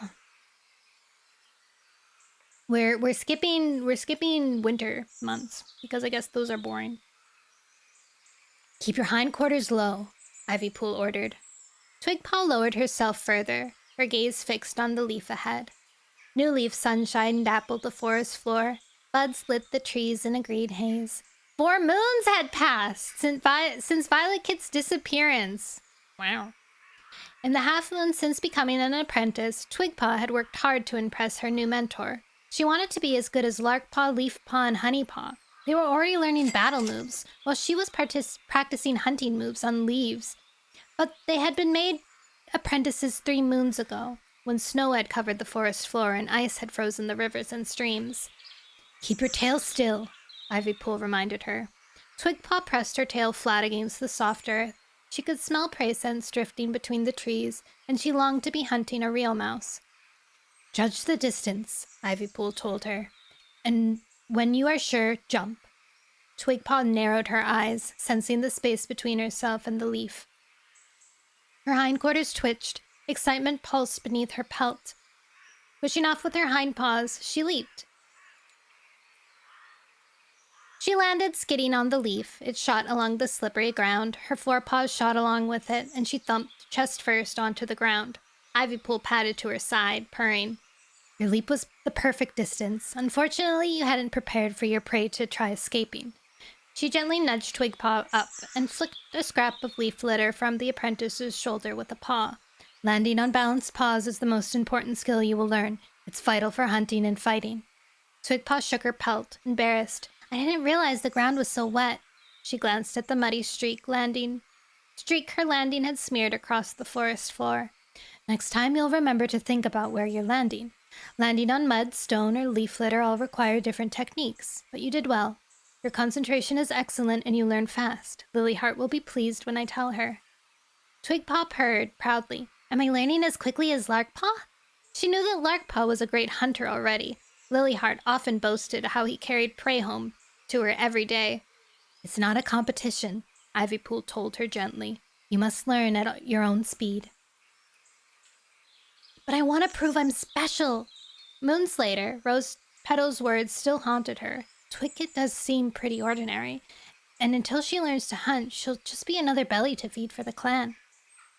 She stared desperately at Ivypool. I have to be the best. That's not true, Ivypool soothed. But if I'm not, why am I here? Ivypool's gaze shone sympathetically. You've never truly felt part of the clan, have you? She didn't wait for Twigpaw to answer. I hope that one day you will. Twigpaw dropped her gaze guiltily. You make me sound disloyal. No. Ivypool purred fondly. I can see that you are as loyal as any clan-born cat. But you have grown up away from your true kin. That must have been hard. Her eyes brightened encouragingly. Still, Lilyheart is very proud of you. And if your real mother could see what's become of you, I'm sure she'd be proud of you too. What a shame Squirrelflight's patrol never found her. Twigpaw frowned, puzzled. Squirrelflight's patrol? What was Ivypool talking about? Had Squirrelflight led a patrol to search for her mother? Why didn't anyone ever speak about it? Her heart fluttered like a bird in her chest. Perhaps they'd found her mother's body and wanted to protect her from knowing. She blinked at Ivypool. Did they find any trace at all? Only the nest where Alderpaw had found you. It was abandoned. Nothing else? Ivypool shifted her paws nervously. I don't really know. No one's talked about it afterwards. Fear spread down Twigpaw's spine. What was the clan hiding from her? I have to know. Twigpaw glanced up the rise that led towards camp. Alderpaw! He'd be honest with her, even if it were bad news. Can we go back to the hollow now? She had to speak with Alderpaw. Ivypool's tail whisked over the damp leaf litter. I didn't mean to upset you. It's all right. Twigpaw's thoughts were whirling. I just need to get back to camp. Okay. Ivypool watched her anxiously. Ivypool is, like, definitely the best mentor in the clan. And it's entirely because of the arc where she had to train cats to be dark forest warriors. Twigpaw hardly noticed her glistening gaze. She was already climbing the rise and headed for the gorse barrier. She ducked through the tunnel and hurried into camp. Her thoughts raced ahead of her. Alderpaw would be in the medicine cat den. What would he say? Did he know about her mother? As she bounded towards the clearing, Graystripe called from the fallen beach. What's the hurry, Twigpaw? Is something wrong? Briarlight was beside the fresh kill pile, sharing a mouse with Fernsong. I need to speak with Alderpaw. Twigpaw burst through the trailing brambles into the medicine den. Jayfeather snorted. Jayfeather snorted but didn't look up from the moss he was soaking in the water, which pooled beside the rock wall of the den. Thought Alderpaw had lost his shadow once you'd been made an apprentice. He shook water from his paws. For a shadow, you make a lot of noise. Alderpaw was picking stale moss from Briarlight's nest. He turned as Twigpaw scrambled to a halt beside him. Did Squirrelflight's patrol find my mother? She demanded bluntly. He blinked at her, confusion clouding his gaze. Squirrelflight's patrol? The one Bramblestar sent to look for my mother moons ago. Frustration churned in Twigpaw's belly. It turned to fear as she saw alarm flash in his eyes. He knew something. Let's talk about this in private. His gaze darted guiltily towards Jayfeather. Don't worry about me. Jayfeather mewed sarcastically. Stay as long as you like. It's only my medicine den, after all. Twigpaw ignored the medicine cat. You have to tell me, she begged Alderpaw. Did they find my mother? Alderpaw nudged her towards the entrance. Come outside. Why? He must have something terrible to tell me. Suddenly light-headed, Twigpaw followed him through the trailing brambles. Alderpaw guided her into the fern hollow beside the den. Out of sight of their clanmates, he met her gaze. We don't know what happened to your mother, he whispered. She stared at him blankly. Why hide here to tell me that? Alderpaw seemed to squirm beneath his pelt. Why was he being so weird? You can tell me if she's dead, she pressed. I'd rather know that than spend my life wondering. I can't tell you. Alderpaw stared at her. I don't know. So the patrol didn't find her? Twigpaw demanded. Alderpaw looked away. The patrol wasn't looking for her, he mumbled. Oh yeah, right! I forgot about that. What? Twigpaw could hardly believe her ears. What was he talking about? Squirrelflight led a patrol to search for my mother. That's what Ivypool told me. Alderpaw shook his head. That wasn't who they were searching for. Not my mother? Then why does Ivypool think that? Twigpaw stared at him, anger surging in her chest as he looked back at her, not replying. Did they ever look for her? Alderpaw stared at the ground guiltily. No. His mew was barely a whisper. Never? Heat seared her pelt as she watched Alderpaw struggling for words. They were looking for something else, he murmured at last. Why does Ivypool think they were looking for my mother? The whole clan believed they were looking for your mother. Alderpaw was still avoiding her gaze. They still do. What were they searching for? Twigpaw tried to think of something more important than her mother. Alderpaw looked at her hopelessly. I can't tell you. Why not? I thought you told me everything. I trusted you. She curled her claws into the ground. It's clan business. Twigpaw's pelt spiked. So I'm not to know because I'm not part of the clan. Of course you are. Alderpaw's gaze rounded guiltily. That's not what I meant. Only a few cats know where the patrol went. It's a secret I can't share with you. Twigpaw hesitated, unsure whether to be hurt that he was keeping secrets from her or comforted that she wasn't alone in being lied to. Irritation sparked through her pelt. Why didn't Bramblestar send out a patrol to look for your mother? Sadness darkened Alderpaw's gaze. He didn't think there was any point. Didn't he care what had happened to her? Twigpaw's heart twisted. I'm sure he did. But a mother doesn't abandon kits who are too young to take care of themselves unless... Alderpaw's mew trailed away. Unless she's dead? Twigpaw lashed her tail. That's what you were going to say, isn't it? She tried to push the thought away, but it nagged at her. It would explain why she'd left them, but we can't be sure. Until they checked, there was still the tiniest, sweetest chance she was still alive. She glared defiantly at Alderpaw. Maybe something happened to stop her coming back. She might have returned and found us gone. She might have wondered where we went. She might still be looking for us. She thrust her muzzle close to Alderpaw's. If you hadn't taken us, Violet Kit and I might still be with her. Dun dun. Before Alderpaw could answer, Twigpaw pushed her away from the ferns and strode out of camp. She wouldn't be in this dumb clan if it weren't for Alderpaw. Oh, what? She'd be with her sister, and her sister wouldn't be with a gang of rogues. Burning with rage, she followed the trail and headed towards the Shadow Clan border. She hadn't seen Violet Kit since Needlepaw had taken her from Shadow Clan, but she was gonna see her now. She was gonna find her and tell her what she'd discovered. Twigpaw had heard the clan gossip, and the words swirled in her thoughts as she pushed past the undergrowth. The rogues lived beyond Shadow Clan territory, near the border with ThunderClan. She headed that way now. I must speak with Violet Kit. She had to tell her that the clan cats had lied to her. What if our mother came back for us? Birds called to one another overhead, warning and serenading, preparing their nests. The sun glittered through the budding branches, dappled Wigpelt's back with gentle warmth. She hardly felt it. She veered from the tracks as she neared the border and shadowed the scent line deeper into the forest, where the ground began to rise. She had never been this far before, even on her first day as an apprentice. When Ivypool had shown her ThunderClan's territory, she'd felt so proud that day, knowing that this was her land and that one day she'd be patrolling it, keeping it safe for kits and elders. Who's keeping my mother safe? She lifted her chin defiantly and pressed on. The ground grew softer beneath her paws, turning to mud as the trees thinned. She reached the ThunderClan scent line and crossed it, her heart quickening as she set paw outside clan territory. The rogues must be near. She could smell strange scents. Tensing, she scanned the undergrowth.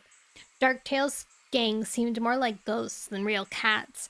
They never came to gatherings, and they lived on the outskirts of the territory, occasional glimpsed in the shadows by patrols. The clan whispered about them in hushed mews, as though speaking of dark forest cats. Her pelt prickled with unease as she headed away from the sun, trekking closer to the edge of Shadow Clan's land. Opening her mouth, she tasted the air for scents, smelling the new leaf tang of fresh leaves and mud.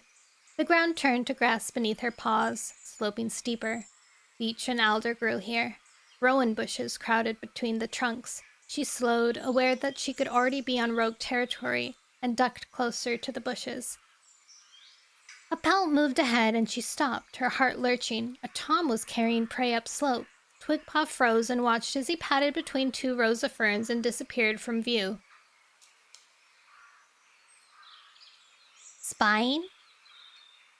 A mew behind her made her spin. Her heart in her throat, she blinked at the young she-cat who was staring at her accusingly. She sniffed and smelled the unfamiliar scent of a rogue. "What are you doing here?" the she-cat demanded. The black splotches on her white pelt rippled as her hackles lifted. "Violet Kit?"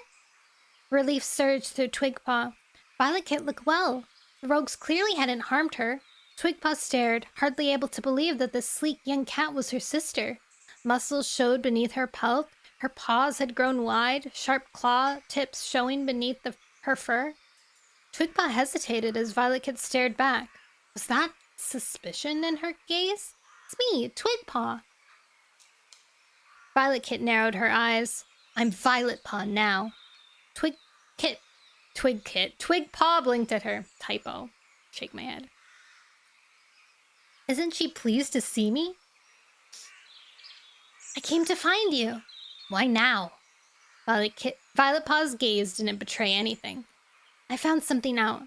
All the other clans in ThunderClan were told that they sent out a patrol to look for our mother, but they didn't. It was a lie. They never checked to see if she came back for us." The words tumbled from Twigkit, leaving her breathless. Twigpaw shrugged. "Are you really surprised?" "But they should have!" Shock pulsed through Twigpaw. What had happened to her littermate? Had her time with the rogues made her cruel? "Elderpaw lied to me. I thought he was my friend. Everyone believed that Bramblestar sent a search party to look out for our mother. But he didn't. Elderpaw said the patrol was looking for something else." Twigpaw guessed she wasn't making sense, but she needed her sister to understand how she felt. No one in the clan did. Violet Paw was the only one who might. Violet Paw blinked at her, still showing no sign of emotion. Twigkit's eyes widened. "Don't you care either?" "I always thought our mother was dead."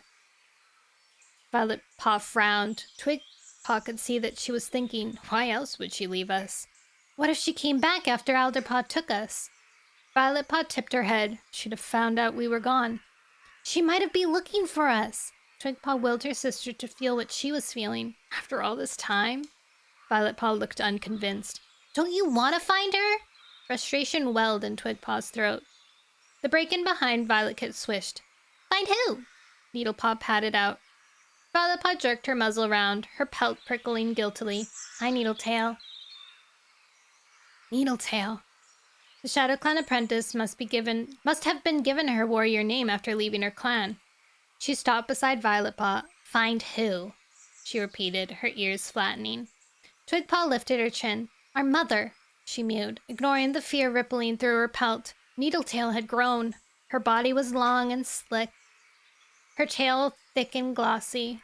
There was threat in her gaze. "I think she might be alive and searching for us. I want Violet Paw to help me look for her." "Why?" Needletail leaned close, her eyes narrowing. "She has a family here with the rogues." Her gaze flicked to Violet Paw. "Don't you?" "Yes," Violet Paw answered quickly. "The rogues are my kin now. They're way nicer to me than Shadow Clan used to be. And Needletail's like a sister." Hurt jabbed Twigpaw's belly. "But I'm your sister. I've been worrying about you for moons." Had Violet Kit forgotten they were littermates? Violet Kit, Violet Paw. What is with all these typos in this chapter? "So you won't help me find her?" She felt suddenly wary. Her anger at Elderpaw seemed to drain into the ground. Violet Paw stared at Twigpaw, her gaze softening a little. "I can't just leave my campmates. They fed me and protected me. It would be wrong to leave with you." Needletail's tail twitched. "Darktail takes loyalty very seriously." Her mew was a growl. Instinctively, Twigpaw backed away. Violet Paw blinked at her sister. "I'm sorry, Twigpaw. I can't help you. You should go home." "Yeah, clan cat," Needletail sneered. "Go home where it's safe." She glanced up slope, as though watching for rogues. Twigpaw's belly tightened. What if the rogues found her here? Needletail clearly wasn't going to defend her. "Come on, Violet Paw." Needletail headed into the break-in. "Our campmates will be expecting us." "I'm sorry." Violet Paw blinked at Twigpaw, then held her gaze for a moment before turning away. Twigpaw watched the break-in swallow her sister. She stood, frozen, her heart empty. Elderpaw thought her mother was dead. Violet Paw didn't seem to care if she was alive. She suddenly felt foolish. She'd created such a scene, and no cat was interested. She glanced towards the forest. It looked green under the pale blue sky. The sun shone, and she knew that beyond the trees the lake would be glittering. Perhaps finding her mother was a dumb idea. Even if she was still alive, she might have new kits by now. What would she care about two kits she'd abandoned moons ago? Wearily, Twigpaw turned her paws towards home, and patted down the slope. Stop! Hi, Ben! Oh. Snowed. I'm in bed, Nono. Good. Sleep well. Hi, Leaf. On YouTube. What time is it?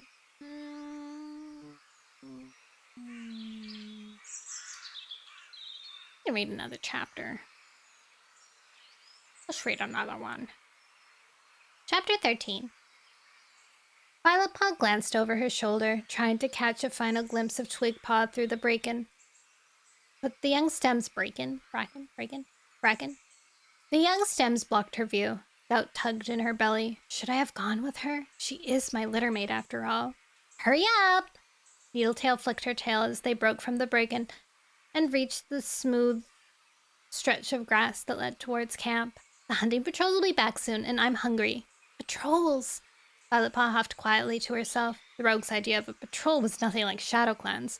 Darktail would suddenly decide prey was needed and send cats to hunt, reminding them as they left to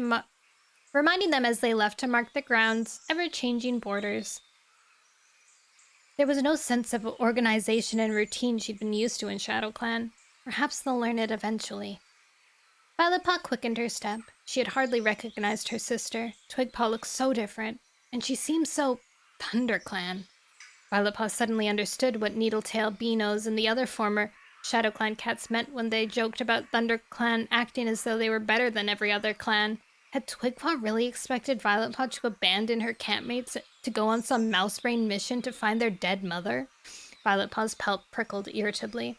Twigpaw only comes to see me when she wants something. She hasn't tried to find me in the 4 moons since I left. Hasn't she been worried about me?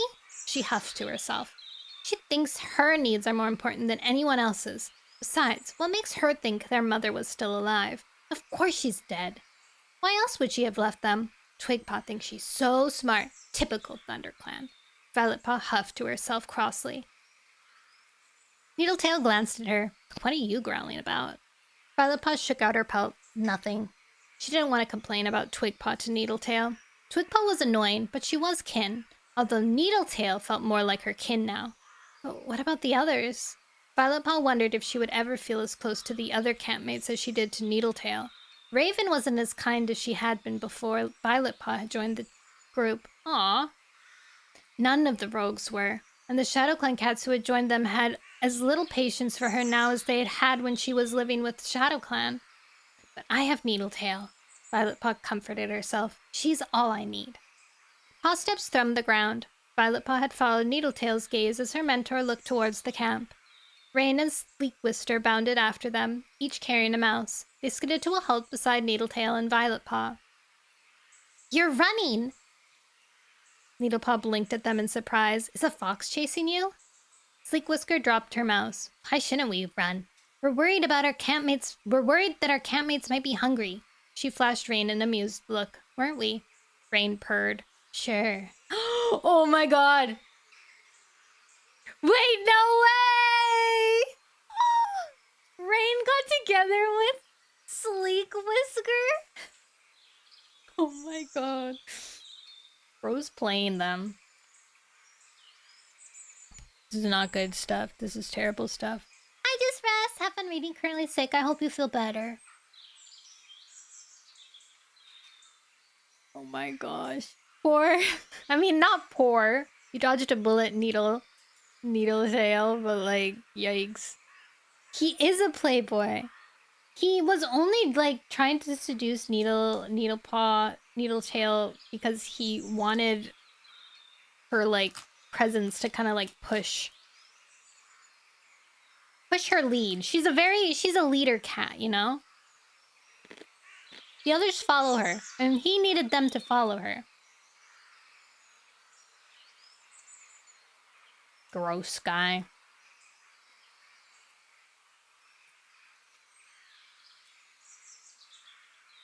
Needletail scowled jealously?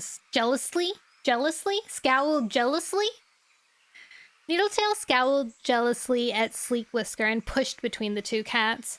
Violet Paw didn't believe either of them. She could see flattened fur on Sleek Whisker's flank where she had been lying down. Oh my god. Hi, Galaxy. More than once, Violet Paw and Needletail had caught Sleek Whisker dozing in the new leaf sunshine. Rain, too. Neither of them seemed to think hunting was very important these days. Oh my god. Needletail glanced at the mice, clearly unimpressed. That's not gonna feed us all. Let's hope Cloverfoot and Roach got a better catch. I'm starving. Sleek Whisker whisked her tail crossly. What did you catch? We weren't supposed to be hunting. Needletail lifted her chin. I was teaching Violet Paw some new fighting moves. Sleek Whisker stared witheringly at Violet Paw. I don't know why you bothered training her. We don't live in a clan anymore. Let her learn to fight and hunt the way rogues learn, by experience. Or isn't she smart enough? Needletail showed her teeth. Violet Paw is gonna be a warrior, not a rogue. Rain stiffened. Are you thinking of going back to Shadow Clan? Of course not, Needletail snorted, but warriors fight better than rogues. Rain's whiskers twitched. Tell that to One Star. Needletail tipped her head. But he wasn't fighting just any rogue. Her mew softened flirtatiously. Oh my god! What is happening right now? Needletail tipped her head. But he wasn't fighting just any rogue. Her mew softened flirtatiously. He was fighting you. Rain's eyes sparkled. So you think I fight like a warrior? He patted around Needletail, brushing against her. Better, Needletail answered, purring. Sleek Whisker rolled her eyes. What a playboy! Oh my god. Can you just stop acting like a pair of mouse brains? I want to get this prey back to camp before it gets stiff. Violet Paw's ears twitched.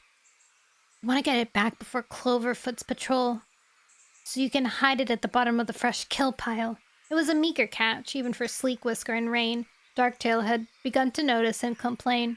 At least Silt and Beanos wouldn't want to eat. They were sick with some illness that had stolen their appetite. She saw Rain catch Needletail's eye. Perhaps we should go hunting tomorrow, he mewed. Silkily, just the two of us. What am I seeing right now? What am I reading with my eyeballs?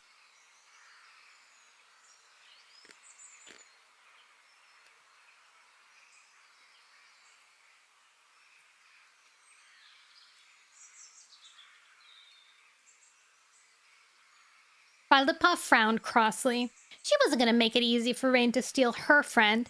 Needletail promised to show me how to stalk rabbits tomorrow. Needletail dragged her gaze from Rain's. She's right. Was that regret in her mew? Sleek Whisker picked up her mouse and headed for the camp. Rain grabbed his mouse and followed, glancing over his shoulder at Needletail. Violet Paw hurried ahead of her mentor to block his view. As they padded into camp, Cloverfoot turned her head. The gray tabby was standing beside a plump rabbit and thrush. You're back! Sleek Whisker sounded surprised as she dropped her mouse onto the fresh kill pile. Cloverfoot sniffed. Of course, catching this didn't take long. Juniper Claw was washing leaf litter from his pelt. He looked up. Prey's running well. We've been back for ages, Roach yawned. The Silver Tom was lounging nearby. Rain dropped his mouse beside Sleek Whisker. How are Silt and Beanos? He glanced towards the drooping rowan bush where the sick cats were sheltering. My god, I'm starting to not be able to read. What the heck?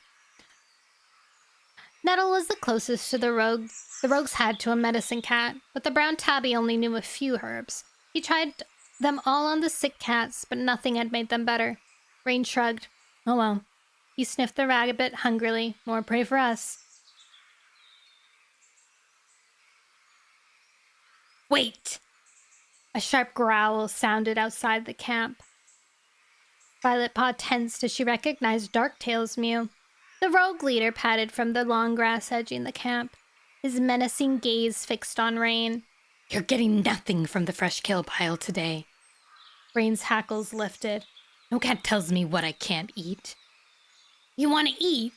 Darktail padded slowly towards him. Go catch something worth eating.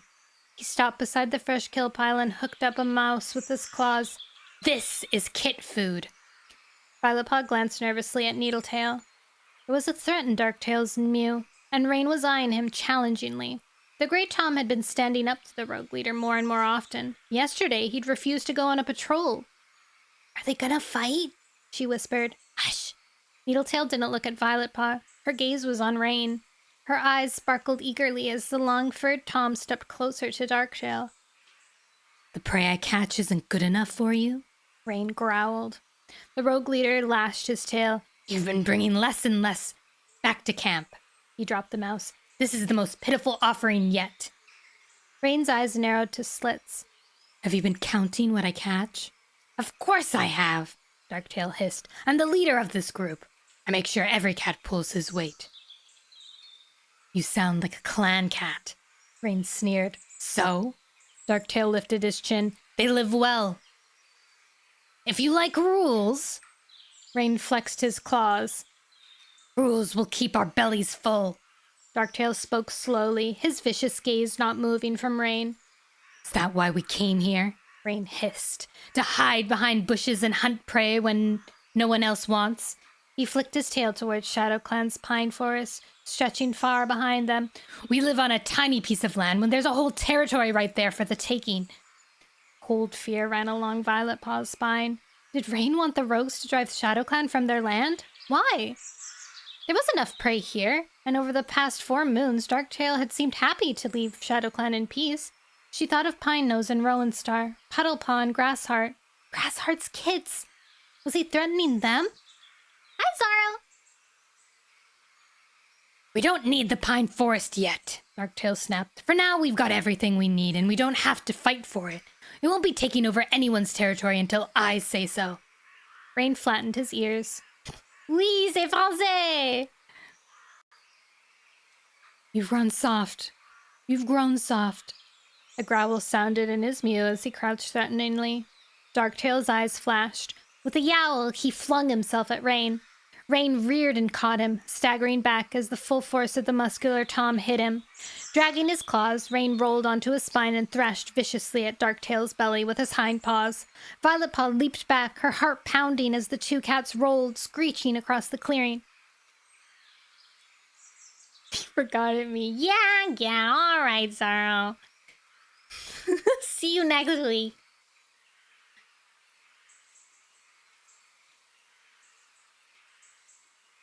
She'd seen the rogues fight each other before, but today there was a viciousness in their yowls that set her fur on end. Needletail darted around them, her gaze fixed on Rain, her pelt rippling as though thrilled by the fight. Dang, Needletail. Watch out! Violetpaw yelped a warning as Darktail struggled free and swung a paw wildly through the air. Needletail dodged as it sliced past her and caught Rain hard on the cheek, drawing blood. Scrambling to his paws, Rain ducked a second blow and lunged at Darktail's forepaws, knocking them from under him. He sent the rogue leader crashing onto his belly. Rain reared and slammed his paws hard on Darktail's spine. The rogue leader rolled clear with a snarl. He sprang to his paws, his gaze flaming. Baring his teeth, he leaped at Rain. Violetpaw gasped as she saw the rogue leader sink his teeth into Rain's neck. With a grunt, the long-furred Tom collapsed. Darktail let out a yowl as he pressed Rain to the ground, his teeth still in the Grey Tom's neck. Rain jerked beneath him, his breath gurgling in his throat. Let him go! Needletail's panicked cry split the air. You'll kill him! Violetpaw's breath caught in her throat as Rain fell still beneath the rogue leader. Only when Rain slumped in defeat did Darktail let go. Fear surged beneath Violetpaw's pelt as Darktail backed away. Was this how it would always be in the rogue camp? Bloody fights over leadership? She glanced warily around at the other rogues. Would any of them challenge Darktail? Needletail dropped down beside Rain. Are you okay? Terror lit her gaze. Rain grunted. The fur at his neck shone with blood. Grasping, Rain staggered to his paws and faced Darktail. Darktail scowled. Who's the leader? Rain glared at him. You are, he growled. Violet Paw was trembling. Don't challenge me again, Darktail hissed softly. The tip of his tail twitched menacingly behind him. Rain stared at him, anger showing in his gaze. I won't. No, you won't. Without warning, Darktail lashed out as fast as a snake. His claws raked Rain's eye before the Tom could close it. Violet Paw's belly heaved as blood welled around the socket. Rain staggered backwards, ears flat with shock. He let out a agonized yowl before collapsing on the ground. Needletail hunched over him. You've blinded him! She shrieked at Darktail. Darktail curled his lip. I only half blinded him, he growled. A half-blind cat threatens no one. He padded to the fresh kill pile and grabbed the plump rabbit between his jaws, then carried it to the edge of the clearing and began to eat. Violet Paw stared at Rain, horror scorching through her as she saw his face. She'd seen fights here before, but none this cruel. His cheek was ripped and his eye was closed and oozing blood. Nausea swept over her, and she raced from camp. Skidding to a halt behind an alder, she vomited, her body convulsing with shock. Hydration night here to ensure that you are consuming the daily recommended intake of water, being 33.7 liters for men or 2.7 liters for women. I've drunk none water today. Hunched in her nest, Violet Paw stared through the darkness. The camp was quiet except for Rain's moans and Needletail's soothing mews as she nursed him the best she could. Nettle had been racing in and out of camp all evening with Herbs. Now he crouched outside the patch of long grass where Rain and Needletail were huddled together. Violet Paw watched Nettle's eyes close as sleep overwhelmed him. Darktail's snores echoed across the camp. No moon lit the clearing, and clouds covered the sky. The other cats were curled in their nests. There was still prey on the pile. Darktail had been the only cat to eat. The others had slunk to the edge of camp in silence. Violet Paw wondered if they were as shocked as she was by the brutality of their campmate. She wondered if the Shadow Clan cats regretted leaving their clan now. Perhaps Shadow Clan did not have too many rules. Perhaps Shadow Clan did have too many rules, but the cats looked after one another. They would never blind one another. Violet Paw knew she had to leave. She could not live like this, in a group ruled by fear and claws. But where would she go? Her heart fluttered anxiously as she imagined life as a loner. Perhaps she could ask Rowan Star to take her in? Or Bramble Star? Perhaps some of the clan cats still believed she was part of the prophecy and would welcome her back. She just knew she couldn't stay here. These cats were too unpredictable. What if she said something wrong, or failed to bring home enough prey? How long would it be before Darktail was one of the other rogues turned on her? She could hear Needletail murmuring beyond the long grass. Needletail had been growing closer and closer to Rain. She won't leave him, especially not now. And if they did become mates, would Needletail still have time for Violet Paw? I'd be alone here.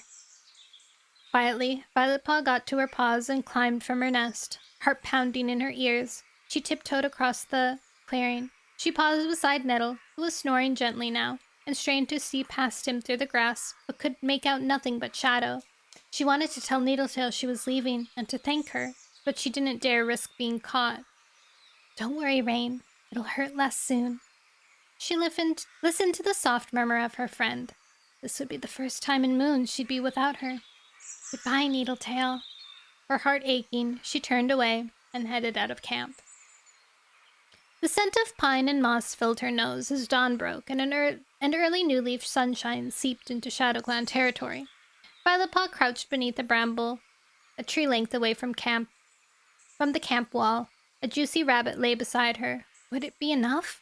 Rowan Star had turned Darktail away when he had come bringing a gift of prey, and he'd told Needletail to take her. You did ShadowClan no favors by finding her. There's been nothing but trouble since she arrived. We're better off without her. His words still rang in her head, as they had in the moons since she'd left.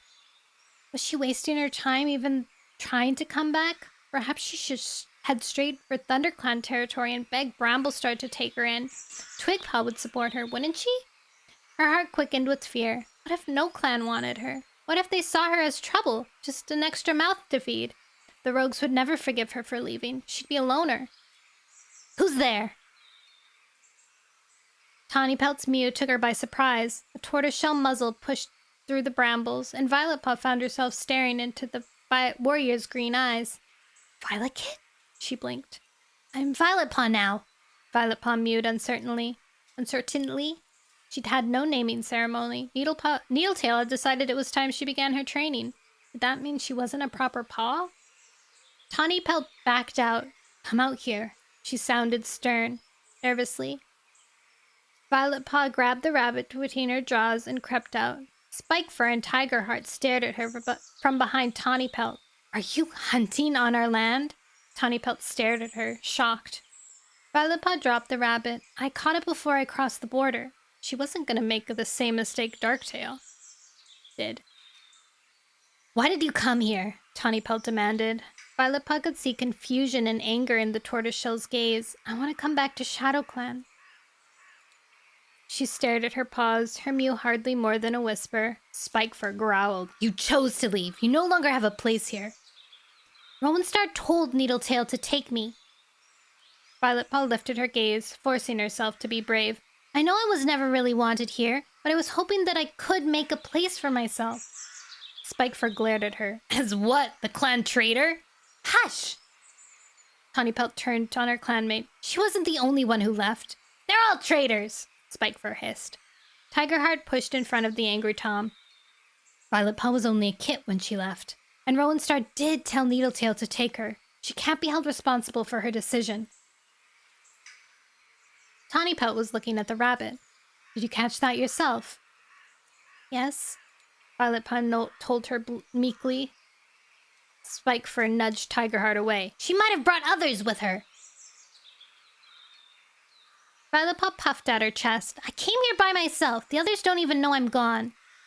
Tawny Pelt poked the rabbit with a paw. It's a good-sized catch. I can see you're not a kid anymore.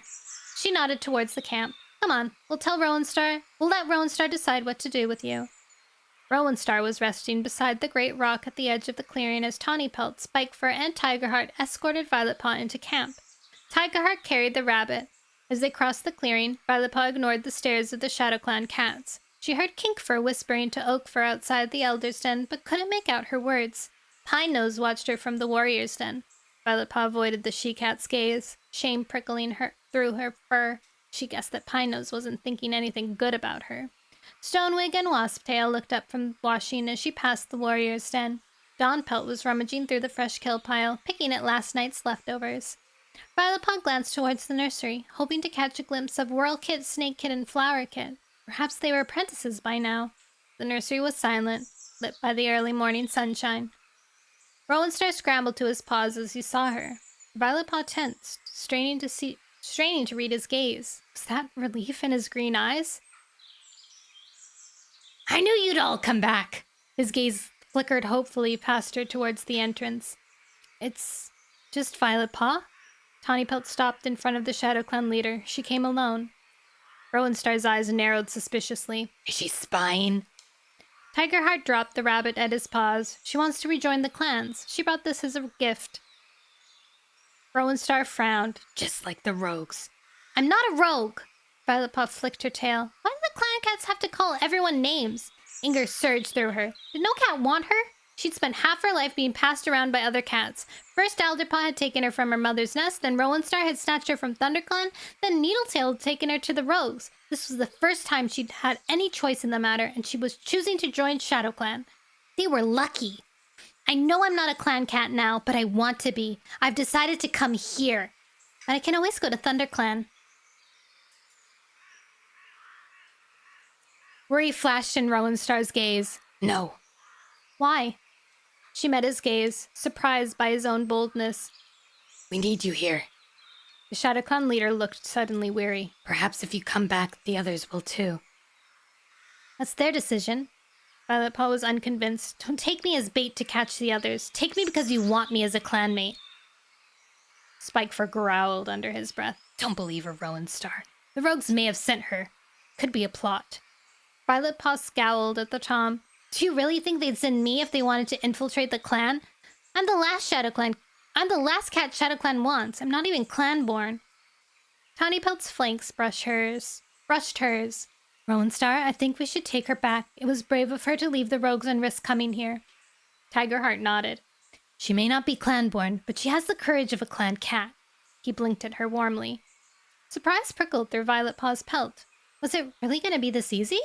She stared at Rowan Star, her heart beating fast. Rowan Star hesitated, glancing around the camp. Then he dipped his head. Very well. We need all the warriors we can get right now. I want you back to Shadow Clan as a clanmate. He looked towards the fresh kill pile. Dawn Pelt, you will be Violet Paw's mentor. That's so sudden. Dawn Pelt patted towards Violet Paw, her nose wrinkling as she approached. Okay, she agreed, but I'm not training her until she's washed off that filthy rogue scent. Violet Paw hardly heard her. She didn't care what she smelled like. Joy flooded her belly. She was gonna be a clan cat again, a real apprentice. Aw, good for Violet Paw. That's so nice. She stuck up for herself. She's learned a thing or two from being in the rogues. She knows where she belongs now. And I have seemingly forgotten how to read in that last chapter, so I think that will be the last chapter that I read today. Oh, Leo sent me something. Oh my god, so cute! Yeah! You get like that after I was reading too. Usually, like, I'm fine if I read it in my head, but out loud, it's kind of like all of a sudden my tongue forgets how to move. Kari got pictures of Oomphy, her cat,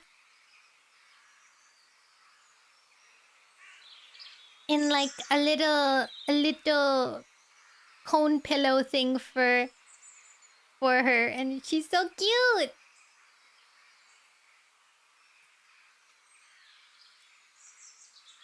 Can she reach the one?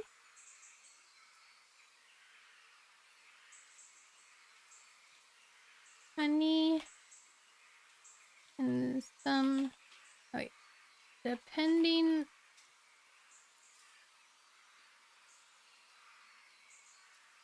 on where it is. I won't say that yet. Google. Twitch, Google. I don't even use Google. I use DuckDuckGo, and then I type in Google and DuckDuckGo and either look for it or